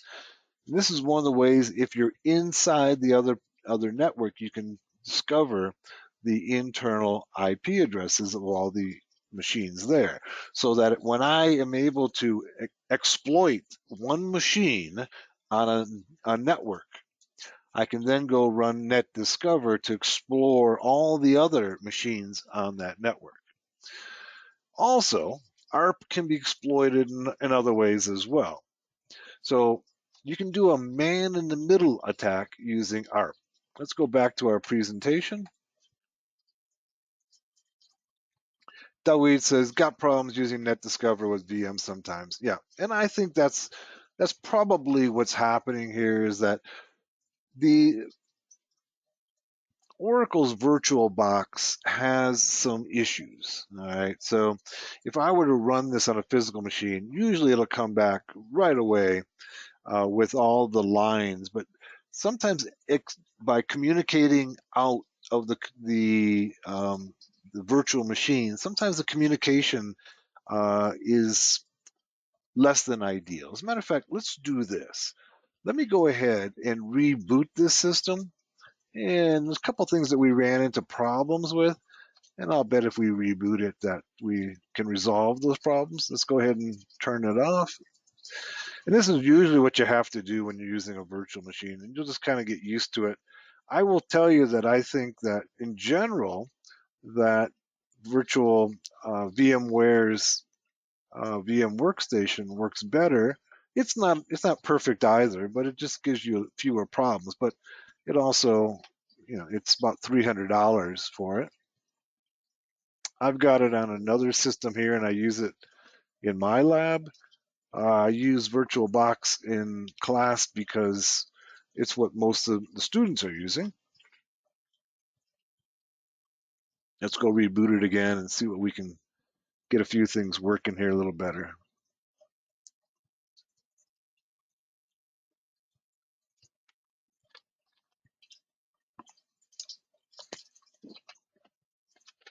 Okay, let's log in.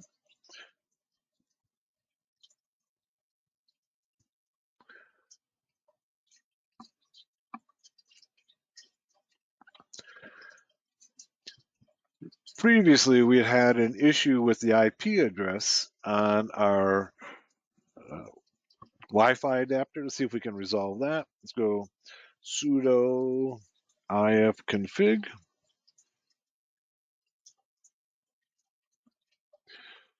And there's our Wi-Fi adapter. You can see that we don't have an IP address on ETH0. We do have a different one. No, it's the same one, I think. On ETH1, we have an IP address on loopback, of course. Let's see if we can't fix the IP address on ETH0. That would be sudo dhclient, okay, ETH0. Okay, nice and quick, came back right away. Let's go and do ifconfig again. And you can see it's got an IP address assigned to it. All right, that's using DHCP.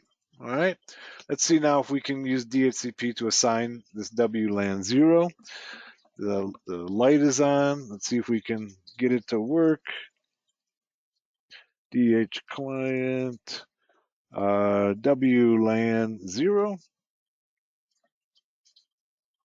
And of course, it takes longer.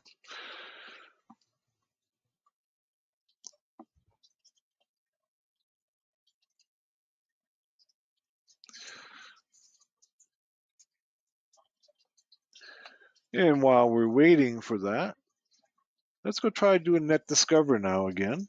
Okay, sudo. And let's go NetDiscover. And the -I, let's use ETH1. And then -R, which is the range of IP addresses. That's what the R stands for, is range. 192.168.100.0/24 CIDR notation for our network. And let's let her fly.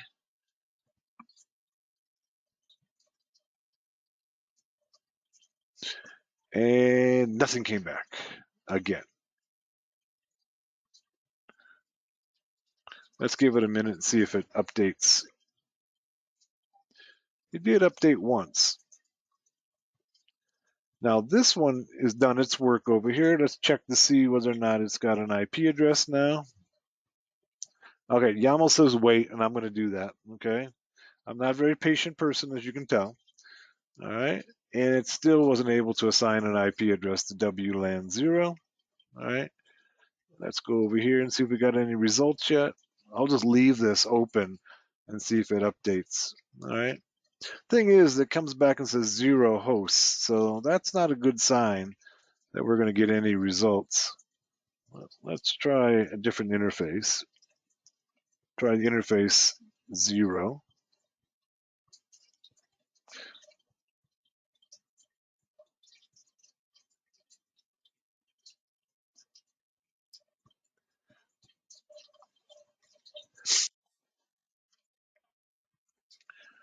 We'll just let this one sit and see if we get any results coming back from it. Okay. Adi says sudo netdiscover -IETR and then pn out to a test. Yeah, let's try that. Okay. So, and then pn, okay, for the output to say my network. Okay. My network .txt and see if we can get results there.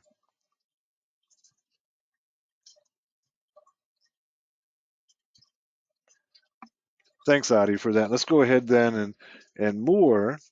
Okay, my network.txt,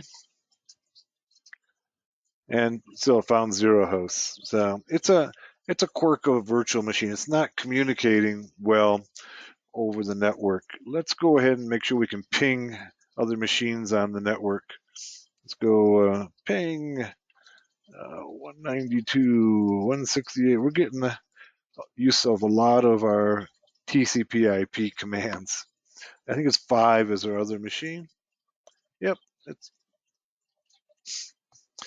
now ping is ICMP, and that's what will often get blocked by the router on another network. So if you're trying to ping a machine, say a web server inside somebody else's network, oftentimes the gateway, the router will go ahead and block ICMP. But there's other ways to get inside there, and that's by using a TCP packet. They cannot block TCP packets because that's part of what that's what they want to come in. If you got a web server and you're blocking TCP, well, nobody's going to be able to connect to your site. So you got to find a way around. And ping is, it's pretty easy to block, but it's also pretty easy to get past by simply you could use a UDP packet, you could use a raw packet, you could use a TCP packet, and you could create your own packets to get past those kinds of devices that are blocking you from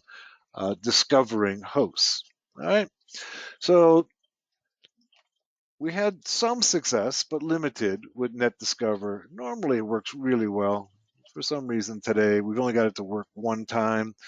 There's something about the this virtual system, this virtual network that is blocking our NetDiscover.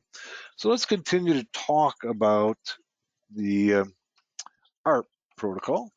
Okay. And we talked about ARP and Wireshark. We looked at it. Okay. Okay, how do hackers use ARP? Well, this is what normally happens, okay, in a NetDiscover. All right. It'll go about and find, in this case, I just did this on my local area network when I was making this up and found all of these devices, okay. Lots of devices, including my TV system, my Amazon devices, VMware, okay, my dish technologies. So this would be everything on my network here.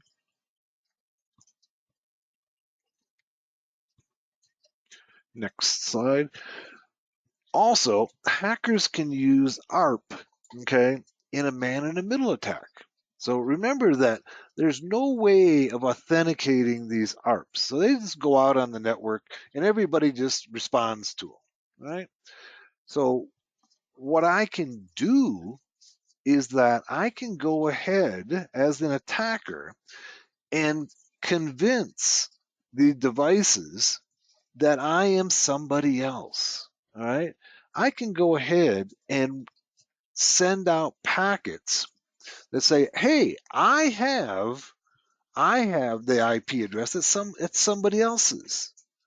And then their traffic will come to me. Right? So this is what it's showing here. Okay, here's Bob. Okay, here's Alice. Okay, and there's a switch in between. Okay. There's an attacker over here. Okay, Bob has 10.0.0.1, Alice has 10.0.0.7. Okay, they have simplified MAC addresses here, and the attacker has 10.0.0.3. What the attacker can do is go ahead and tell the switch that they have, say Bob's IP address or Alice's IP address, or both of them, and then the traffic from those systems will come to the attacker. There's a tool that's built into Kali and a number of other systems called ARP Spoof, and that's exactly what it does. Some of these tools that exploit ARP include ARP Spoof, DriftNet, EtherCap. These all are built in. So to go ahead and use ARP Spoof, you just go sudo ARP Spoof -I, which is for the interface, then the interface you're using, and then -T for the target.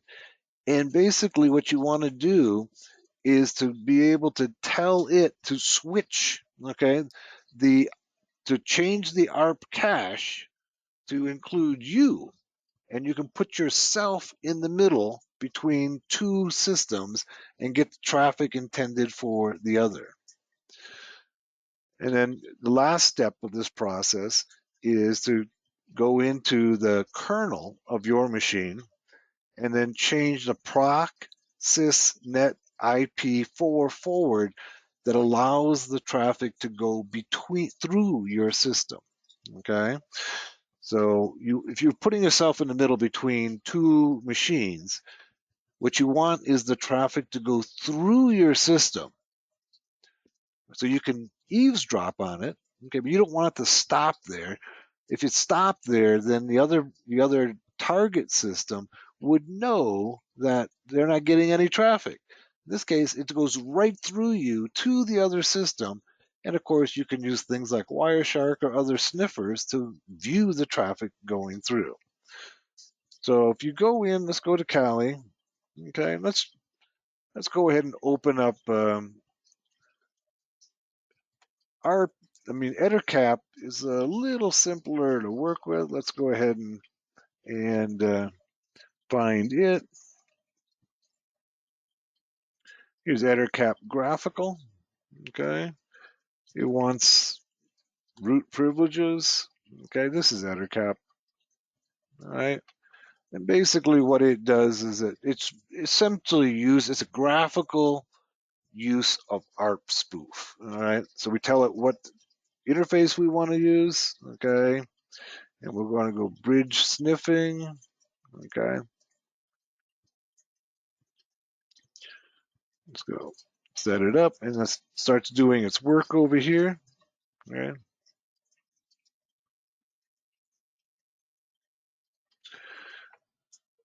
They've changed the interface. It's now a little prettier. It used to be white. Okay.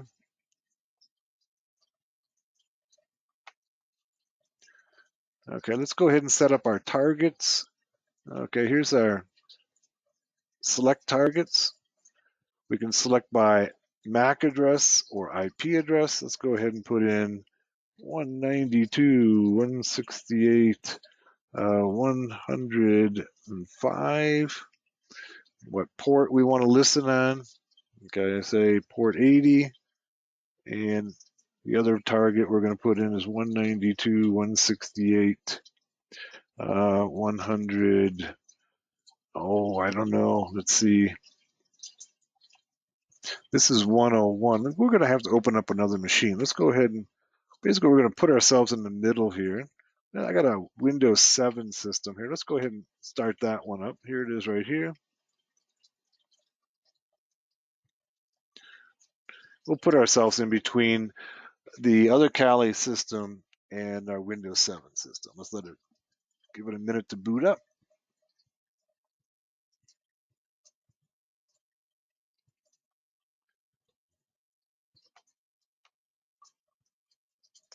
And this is just abusing ARP is what it is, okay? I've lost my mouse. Okay, Windows boot up.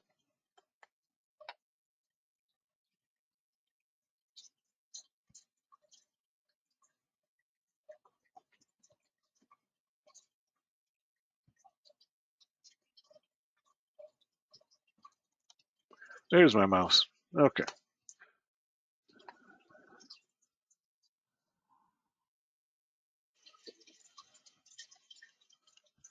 All right, let's log in to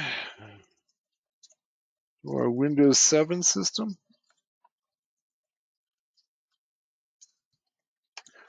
Let's check the IP address on that system. We got to make sure at the very least that it's on the same network. Okay, I can't see if we can get rid of this stuff here. And let's go IP config, new Windows. And you see it doesn't have an IP address, so we're going to have to take care of that. Okay, let's go IP config, renew.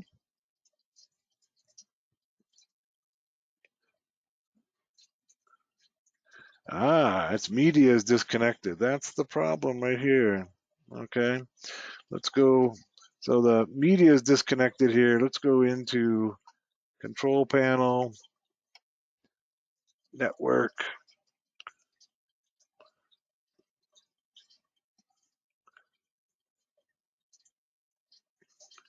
And let's see, our adapters. Looks like it's disconnected here. Let's go into the virtual machine and see if we can figure out why it's been disconnected.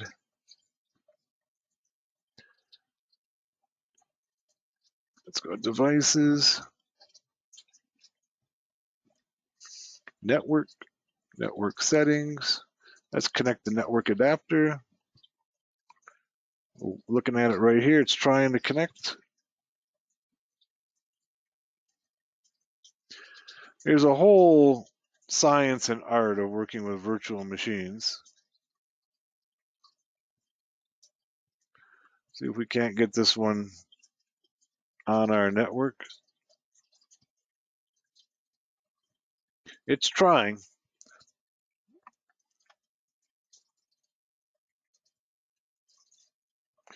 If it won't connect, we can just always go to another Linux system.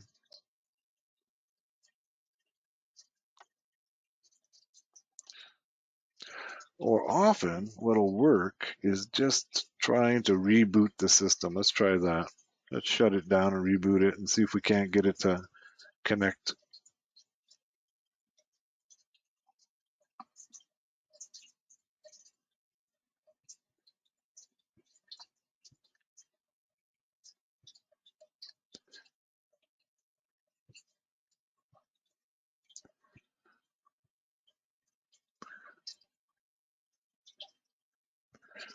Okay, let's reboot it.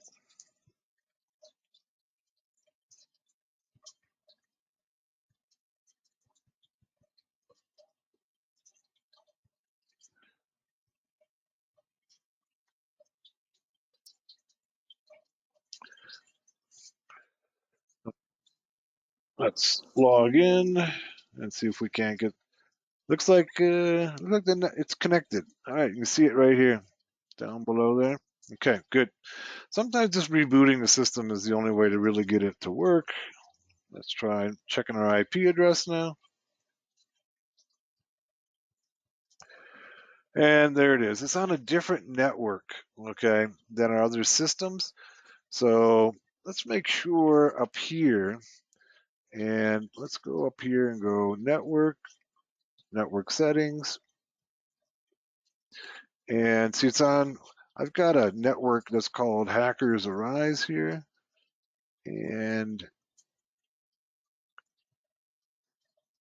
there it is. Let's put it on that network. And then let's renew its IP address and see if we can get it on the same network. The operation failed. There's no adapters in the state. Now, see, it's still trying to reconnect to this network. Let's give it a minute.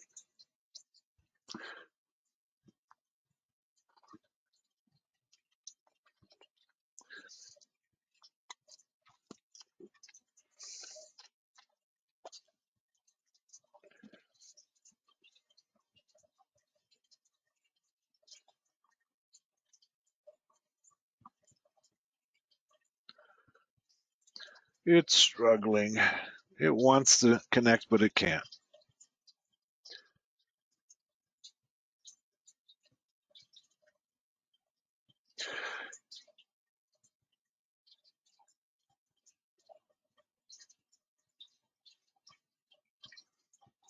All right, let's do this. There's another workaround here, and this is a workaround that I often have to use. We can go ahead and put everything on a bridged adapter, okay, like that there. Then let's go ifconfig. Oh, I'm sorry, it should be ipconfig in Windows. And you can see it's still trying to connect here.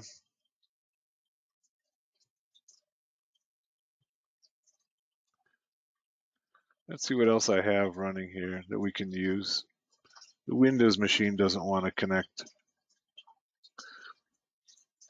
I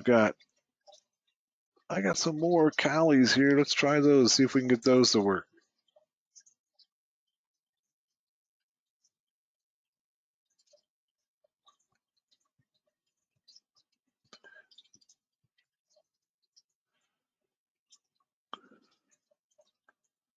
All right, we got three Kalis running now. Let's close the Windows system. It's being troublesome here.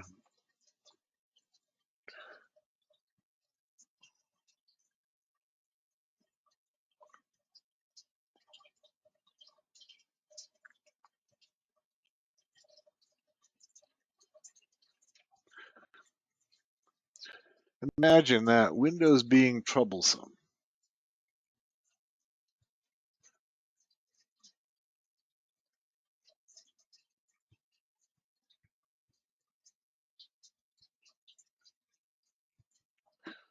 All right, let's log in. And we should have 3 different Linux systems running here. And see if we can do a man-in-the-middle attack against it.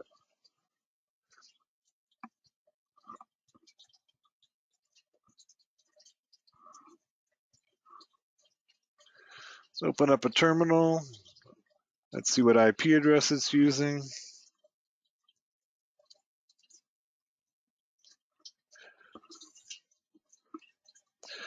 Okay, it's using 104. All right. So that's this one. Our primary system, all right, this one here is using 106 and 101. Let's use the 106 adapter, okay? That's going to be in the middle. And let's go ahead and then we have another system. Gosh, I'm trying to keep all of these straight. And this is 104. And this one is 106. And this one is 5. All right. So what we're going to do is we're going to try to put ourselves between 4 and 5. All right. That's our plan here. Using EtterCap. So here's 5 and here's 4. All right. There we go. And we're going to use port 80.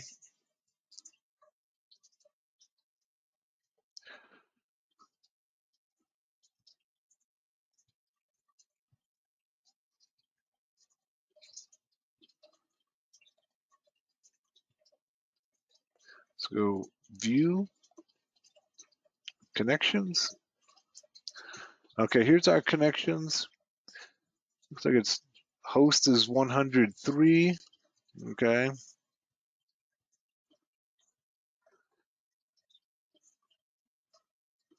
Look at it, found this system that want the 10.10.215. I think that was the Windows system. Here we go. Here's 103, 100. That's the gateway right there, or that's a DNS server. I'm sorry, that's a DNS server right there.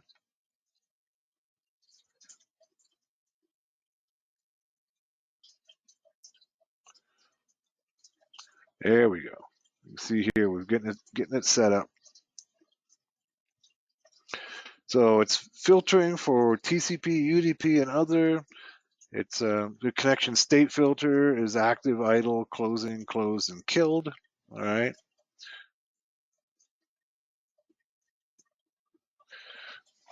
Let's put in filters.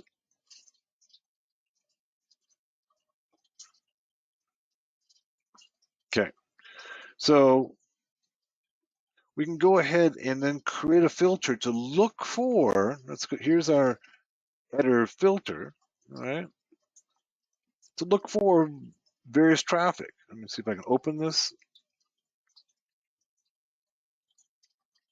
Select the precompiled filter. Okay.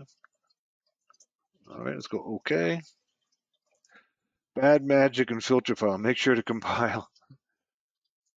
Something went wrong with that filter file. Let's try again.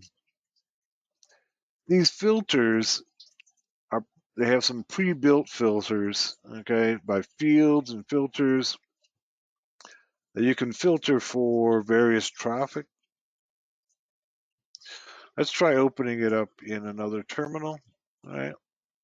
For some reason, we'll go to, let's go mousepad, and the filters are in user share EtherCap.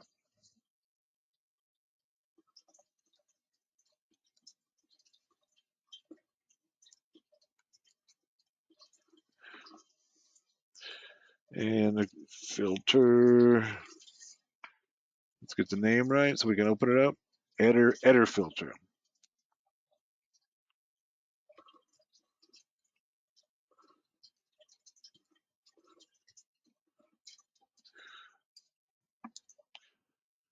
Okay, so here's the filters. Okay. So this filter will substitute a word EtherCap with EtherCap, this EtherCap in this case, with EtherCap, and will log the content in the packet. So basically what it's doing is if IP protocol is equal to TCP and then search the data for this word, it'll go ahead and put that into a log file. All right. So we can go ahead and create other filters similar, all right, to go ahead and look for keywords that are traversing our network. Okay, so if they're going through our system, we can look for keywords. This is one of the filters, just looking for keywords. We can also, let's go ahead and close this one. There's a number of other filters that we can go ahead and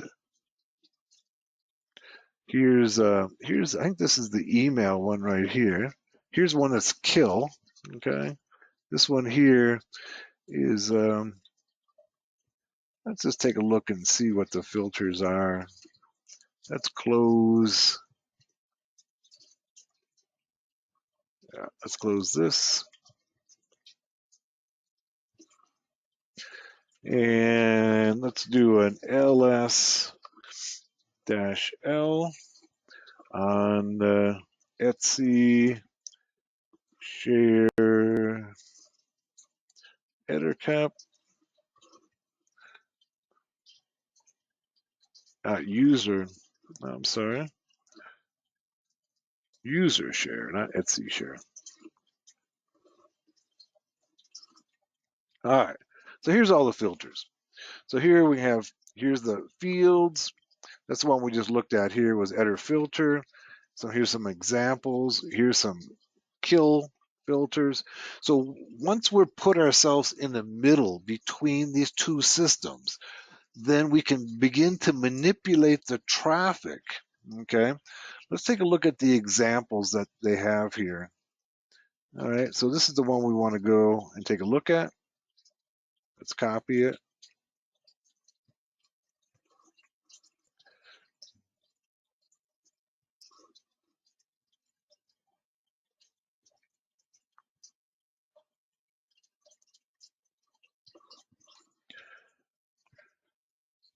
All right, so here's some of the filters that we can, some examples. Okay, if the IP protocol is TCP, okay, then you can go ahead and send a message, SSH packet if they're using, this is checking to see whether or not they're using port 22, okay. Then you could log all the telnet traffic, log all the traffic except HTTP. Some operation on the payload, we can go ahead and change the data. So it's going ahead and changing the data, okay, on the packet. All right. You can drop any packet. Okay. You can log SSH. Okay. You can kill the packets by going ahead and checking to see whether or not their TTL is under 5. Okay. You can do a string comparison. So the idea here simply is that once we've used ARP to put ourselves in the middle, now this works really well on a local area network, we can then begin to manipulate the data that's traveling from one IP address to another, okay, including the emails, all right, that are going between them. If they're an unencrypted email, that's the key part. If it's unencrypted email, you can go ahead and manipulate the content of the emails. So that's one of the ways that hackers can use ARP. Let's move on to our next protocol. Okay. Next protocol is SNMP, and this is one that's very little understood by a lot of folks. The Simple Network Management Protocol is part of the Internet Protocol Suite that is designed to manage computers and network devices. So this is a protocol, it uses port 161 and it uses UDP. And what it does is that it gets the devices on your network talking to each other and sharing information. Okay. Cisco describes it as an application layer protocol that facilitates the exchange of information between network devices. That's succinct and correct, but it misses the management function that SNMP also provides. Okay? SNMP is stateless datagram-oriented protocol. It involves one or more administrative computers called the managers. These managers monitor and manage a group of computers. Each of the managed computers has an agent installed that communicates with the manager. Okay, so let's talk about this. So each system on the network, all the devices, no matter the switches, routers, computers, they're all talking to each other. And they have what's called an agent that is able to communicate to the manager, who's kind of like the big server, the device that has control over all the others. The manager can actually change the settings in each of the network devices through SNMP. Okay, so here's SNMP. Here's our manager, right? And the manager can send a get set request, okay? And they can get a get set response, and then it can send it back to each one of the agents, okay, that has its own trap. The trap being just a receiver, a place where it connects to the network.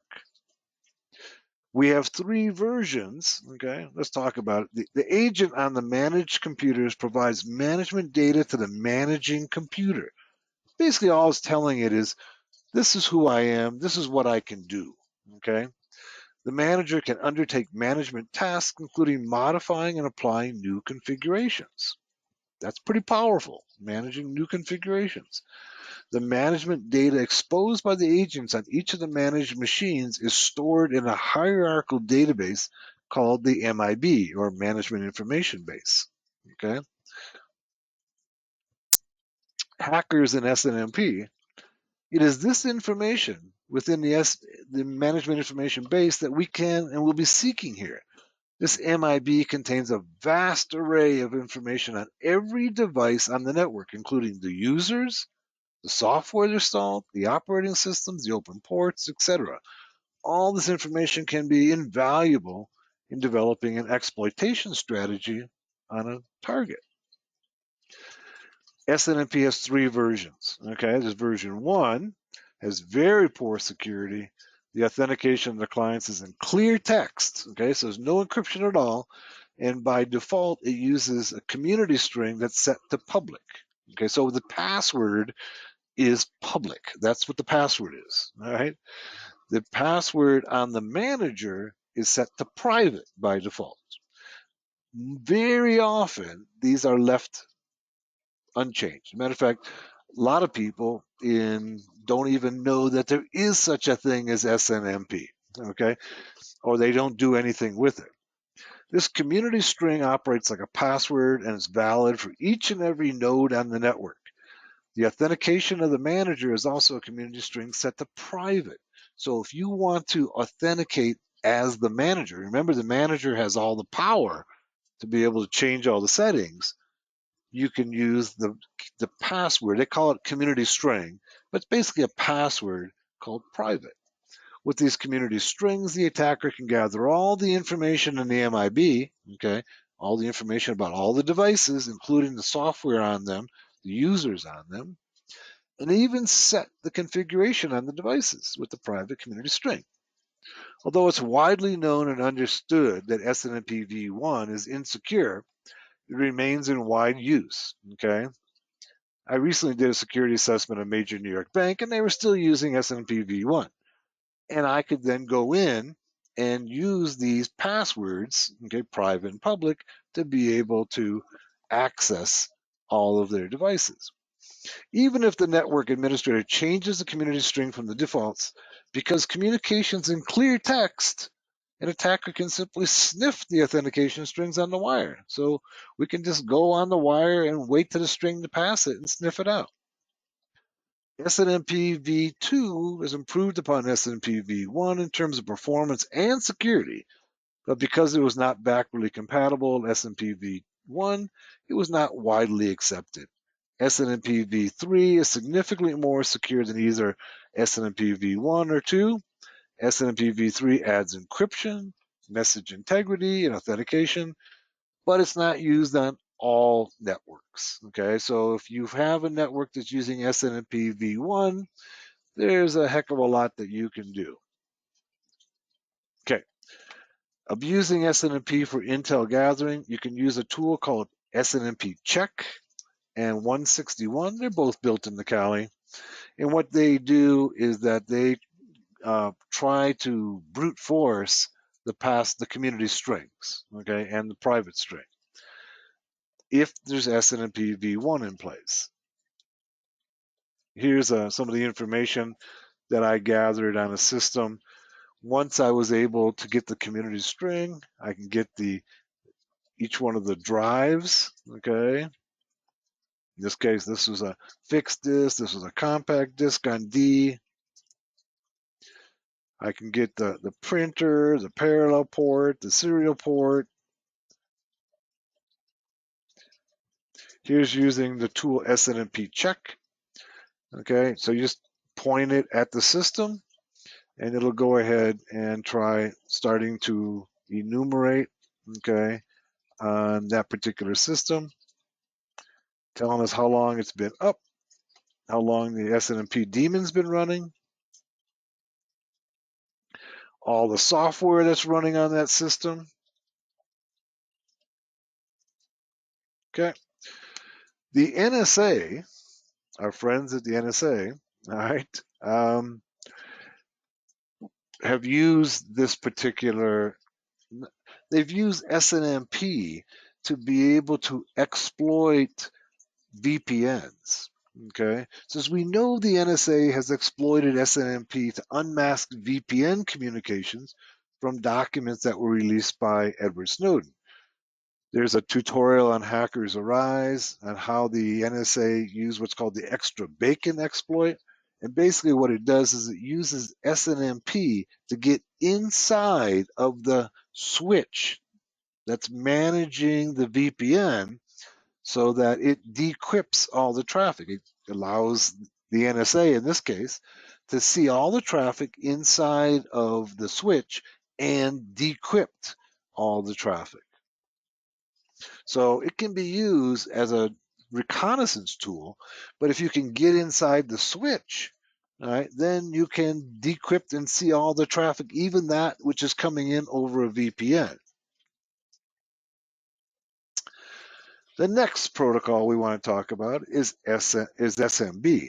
All right, this is server message block. It's an application layer 7 protocol that's widely used for file, port, and named pipe and printer sharing. It's a client-server communication protocol. it enables users. Well, before we go on to SMB, I just want to show you the tools, okay, in Kali for exploiting SNMP. Let's see, we go SNMP check is one tool. Oh, can't find it.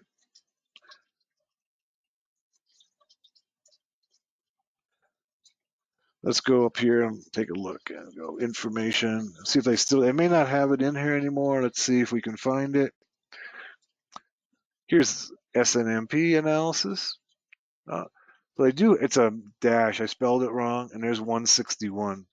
Both of these tools allow us to try to brute force the SNMP password, the community string. Okay, so let's go ahead and try that again. Sudo SNMP dash check. Okay.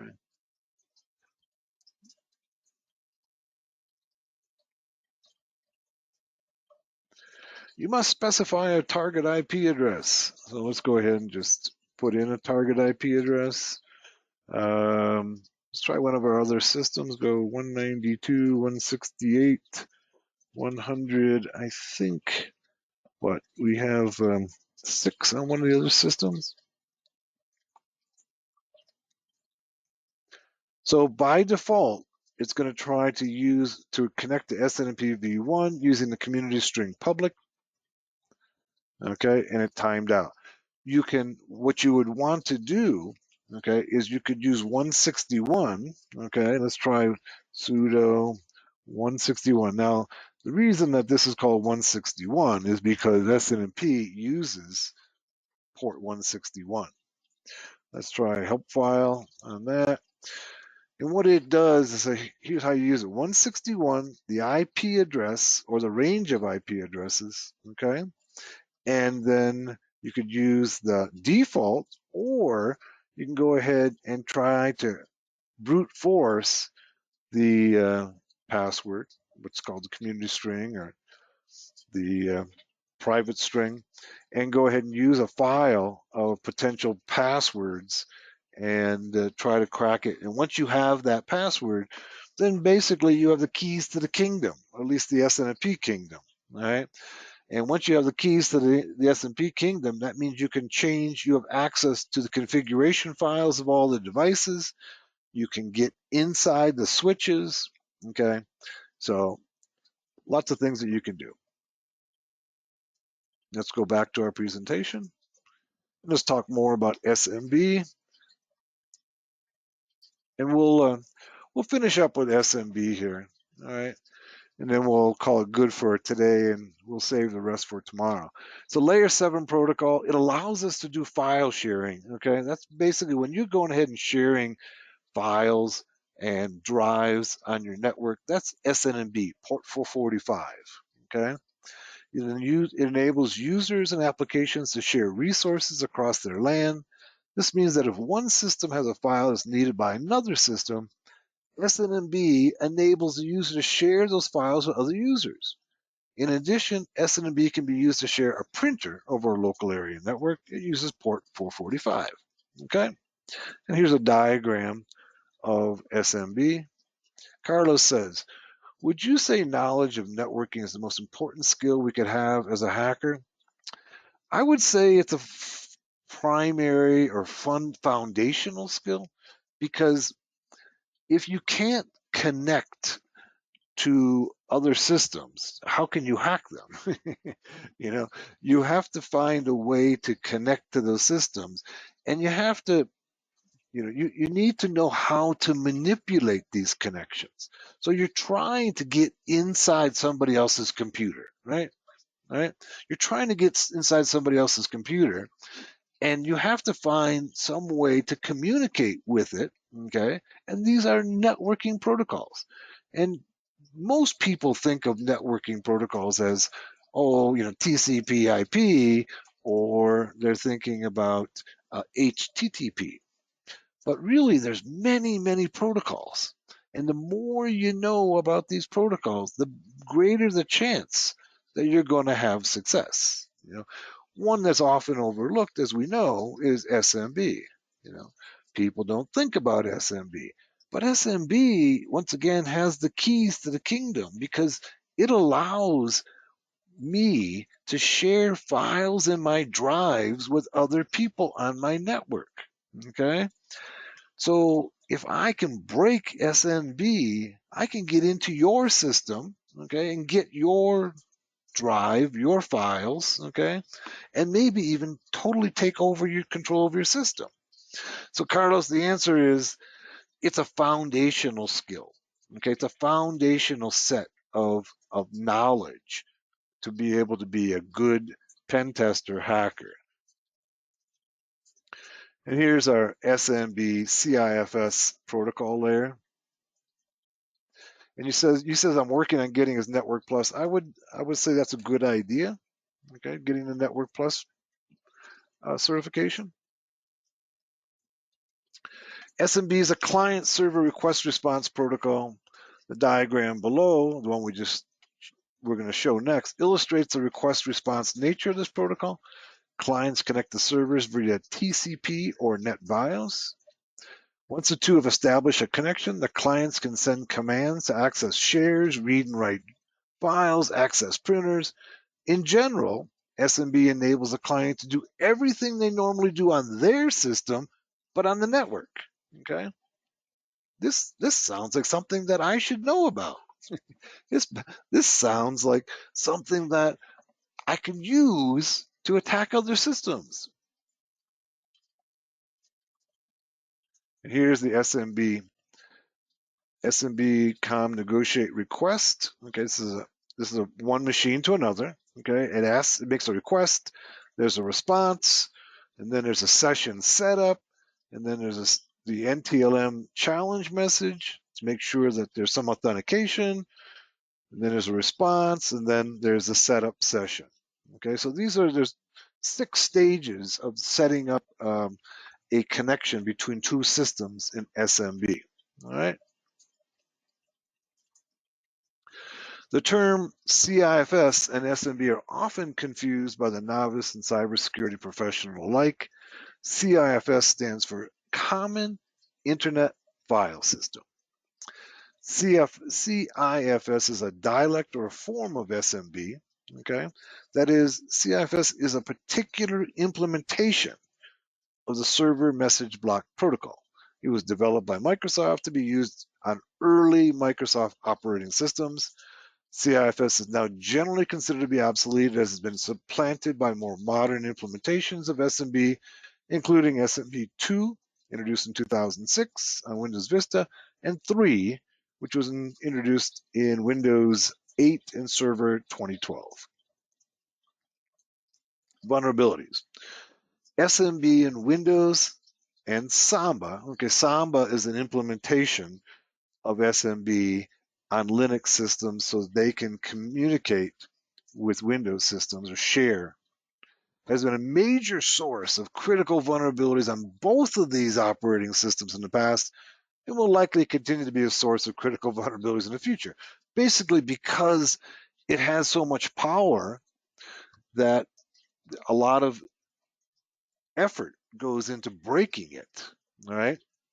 2 of the most critical vulnerabilities over the last decade have been SNMP vulnerabilities. Way back in 2008, okay, we have MS-08067. If this terminology isn't familiar with you, this is the way that Microsoft enumerates their vulnerabilities. So Microsoft, when they acknowledge a vulnerability, it's called Microsoft MS, the year 08 dash, and then they number serially. Okay, so this would be the 67th vulnerability in 2008 of Microsoft products. And more recently, the Eternal Blue exploit developed by the NSA. In my book, Getting Started Becoming a Master Hacker, we spend a lot of time on Eternal Blue to use it as kind of a case study in malware. It's a very powerful piece of malware that was developed by NSA, and basically what it allows you to do, or allowed them to do back then, was to basically take control over anybody's computer in the world. That's how powerful SMB is, right?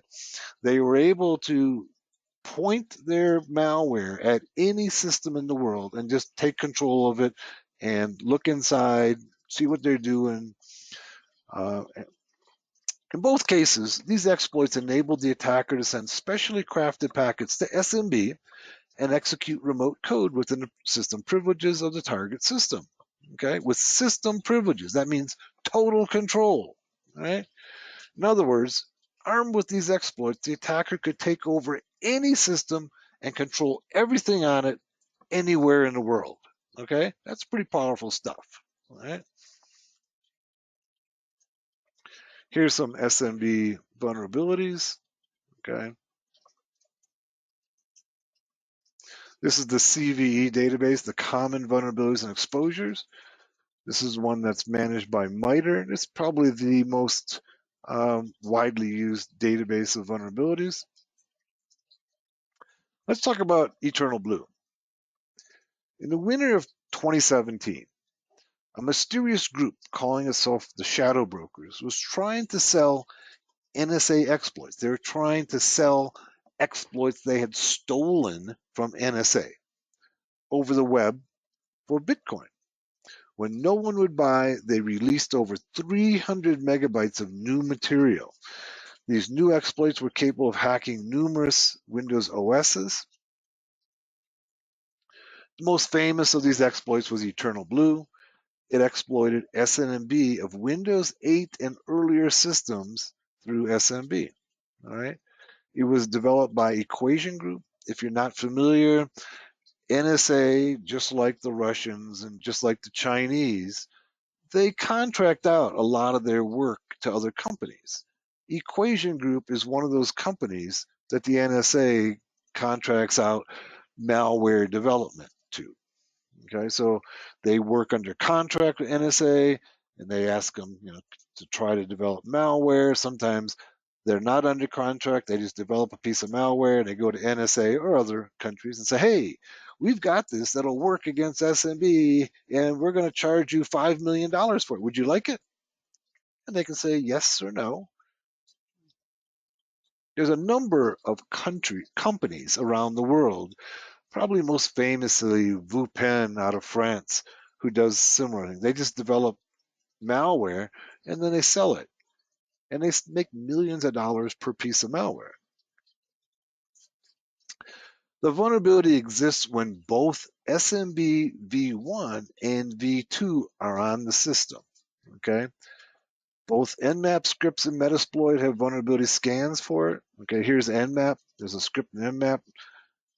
So just Nmap script help and then the name of the SMB vulnerability. Microsoft enumerated it as MS17010. Right? And so by using this script and pointing it at a machine, it'll tell you whether it's vulnerable to the Eternal Blue. If it's vulnerable to Eternal Blue, you can take control of that system. Okay. The exploit has been reverse engineered and it's now in Metasploit. There's a couple of them in Metasploit. Okay.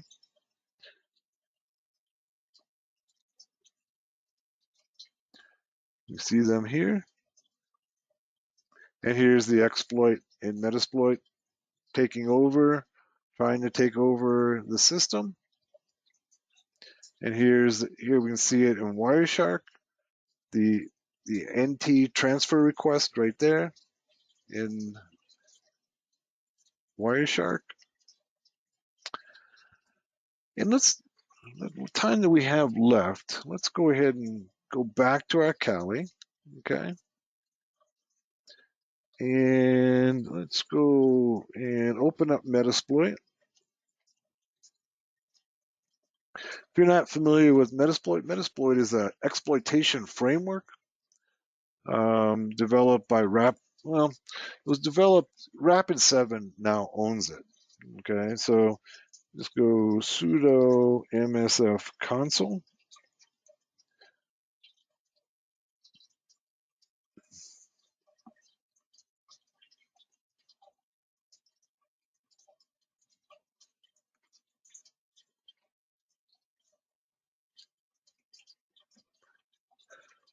Takes a few minutes to load up.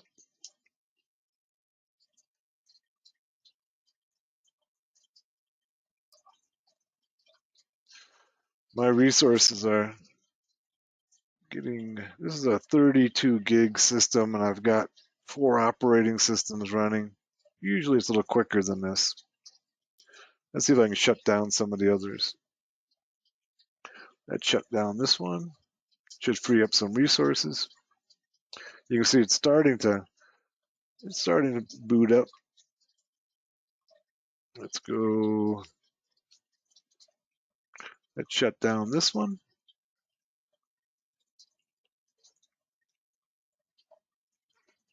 Give it some more resources, and it should come online here soon.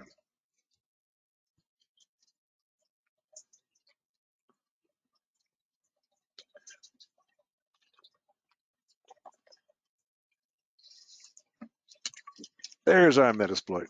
Okay. There is a newer version out. This is version 5. 6 is out. There's not a whole lot of difference between them.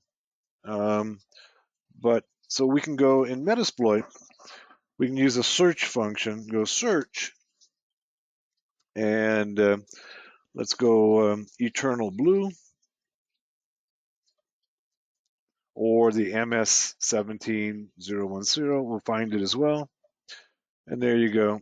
We've got a number of Eternal Blue exploits. So here, these are auxiliary. These are, this one here is an auxiliary module. Auxiliary modules usually are kind of like scanners. Okay, you can see this one says scanner right here. These are the exploits here. One of them is for, you can see this one is for Windows 8 Plus. Let's go ahead and load it up and take a look at it. It will not work against Windows 10.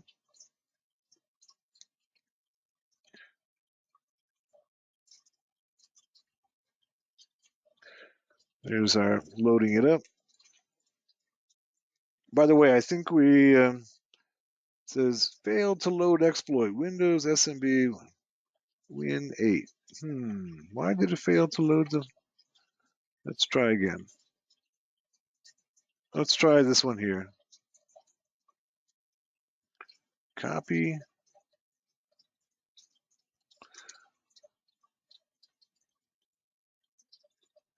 Paste.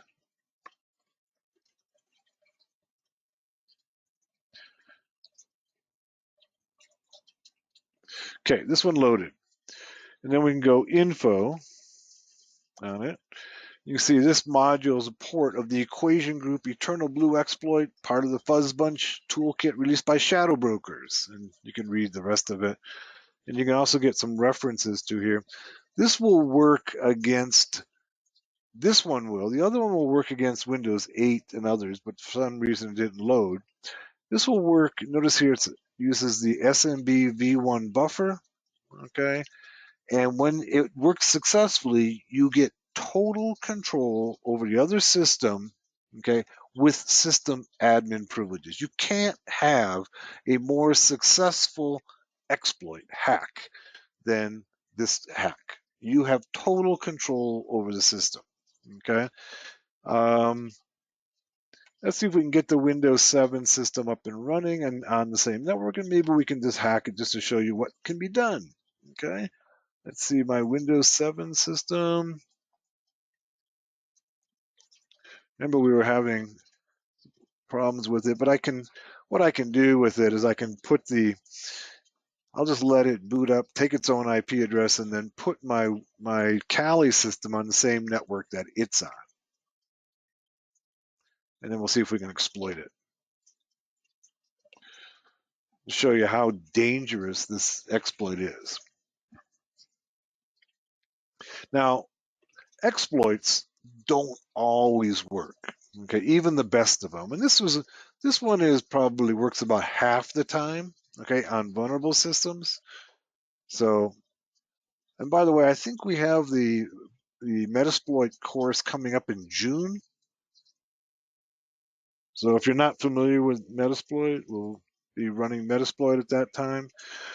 Powerful tool for exploitation and pen testing. All right, looks like it's connected. You can see it here, right down here. Let's see what its IP address is. Okay. And IP config is probably on the 1010 network. Yep, 1010.215. So what we can do is to go ahead and put our Kali system on that network. Let's just see our network settings on this system. Bridged adapter on this. Okay, let's go ahead.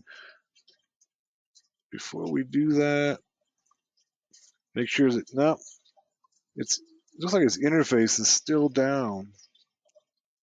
Right there. No network access.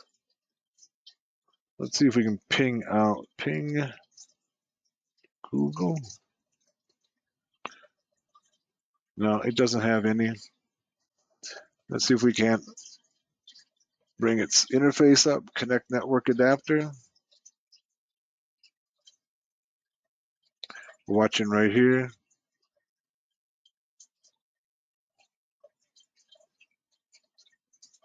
No connections are available. Let's go into control panel. Let's go into network and internet, network sharing. Let's see, change adapter settings. See if we can't. Yeah. Let's go to properties. And let's go IPv4, properties. This one has, the reason we're having problems here is this one has a static IP address, okay? Let's go ahead and obtain an IP address automatically. So that gets DHCP assigned a IP address. This might be our problem here. All right. And then let's go IP config renew.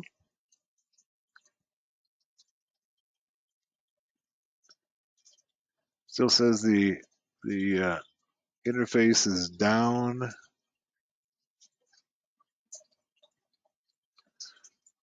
It's trying to reconnect it down here.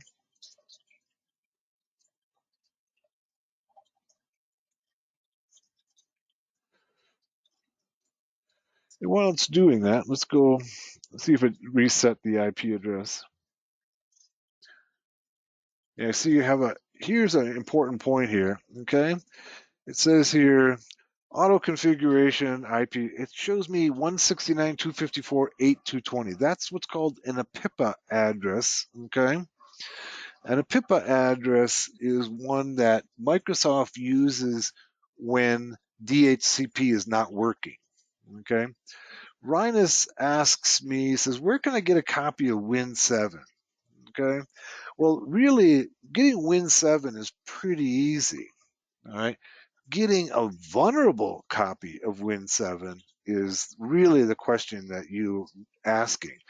And I hate to put to you, but there's a number of peer-to-peer sharing sites where you can get Win7 and you can get it for free, okay? Microsoft also has it, but they are not, they don't have the vulnerable version. This is a vulnerable version.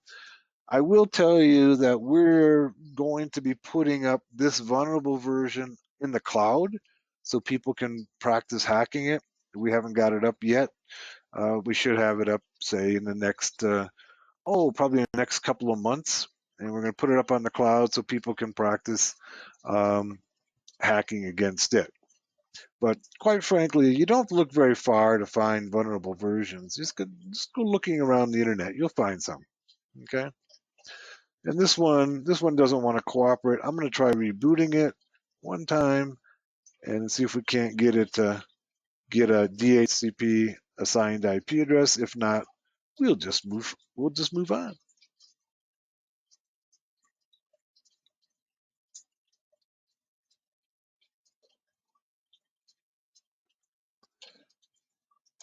So yeah, we're gonna put it up on the cloud because so many people who've read Getting Started Becoming Master Hacker were unable to find vulnerable Win7s. So we're just gonna take this one and put it up in the cloud and allow you to hack it. And in all honesty, I hate to tell you this, but I got this one on a peer-to-peer site. Okay, so they're out there. If you look around, you'll find them.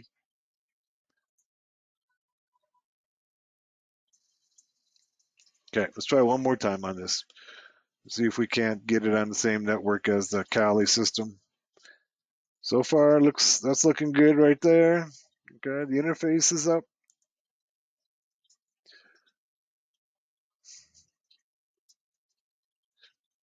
You want to be careful ever telling anybody to get things off peer-to-peer file sharing sites because there's lots of malware on those sites. So I'm just going to put that out there and tell you that if you do, be very careful. Okay. Now it's still giving me this 10.2, and then the interface went down as well. Okay. So we're not getting anything on this Windows system. Angus says same here when you use EB on our Metasploit video. Okay. Well, I'll tell you what. I'll see if I can't get these two set up for tomorrow's class so they're talking to each other, and then we'll try hacking this Windows system with the Eternal Blue exploit to show you what it can do. So let's call it good for today. Thank you all for coming. Tomorrow, we're going to handle SMTP, the email service, and we're also going to be handling the radio communication protocols, namely Bluetooth and Wi-Fi. So we'll see you then. Thanks for coming, guys. Tomorrow, same time, same place.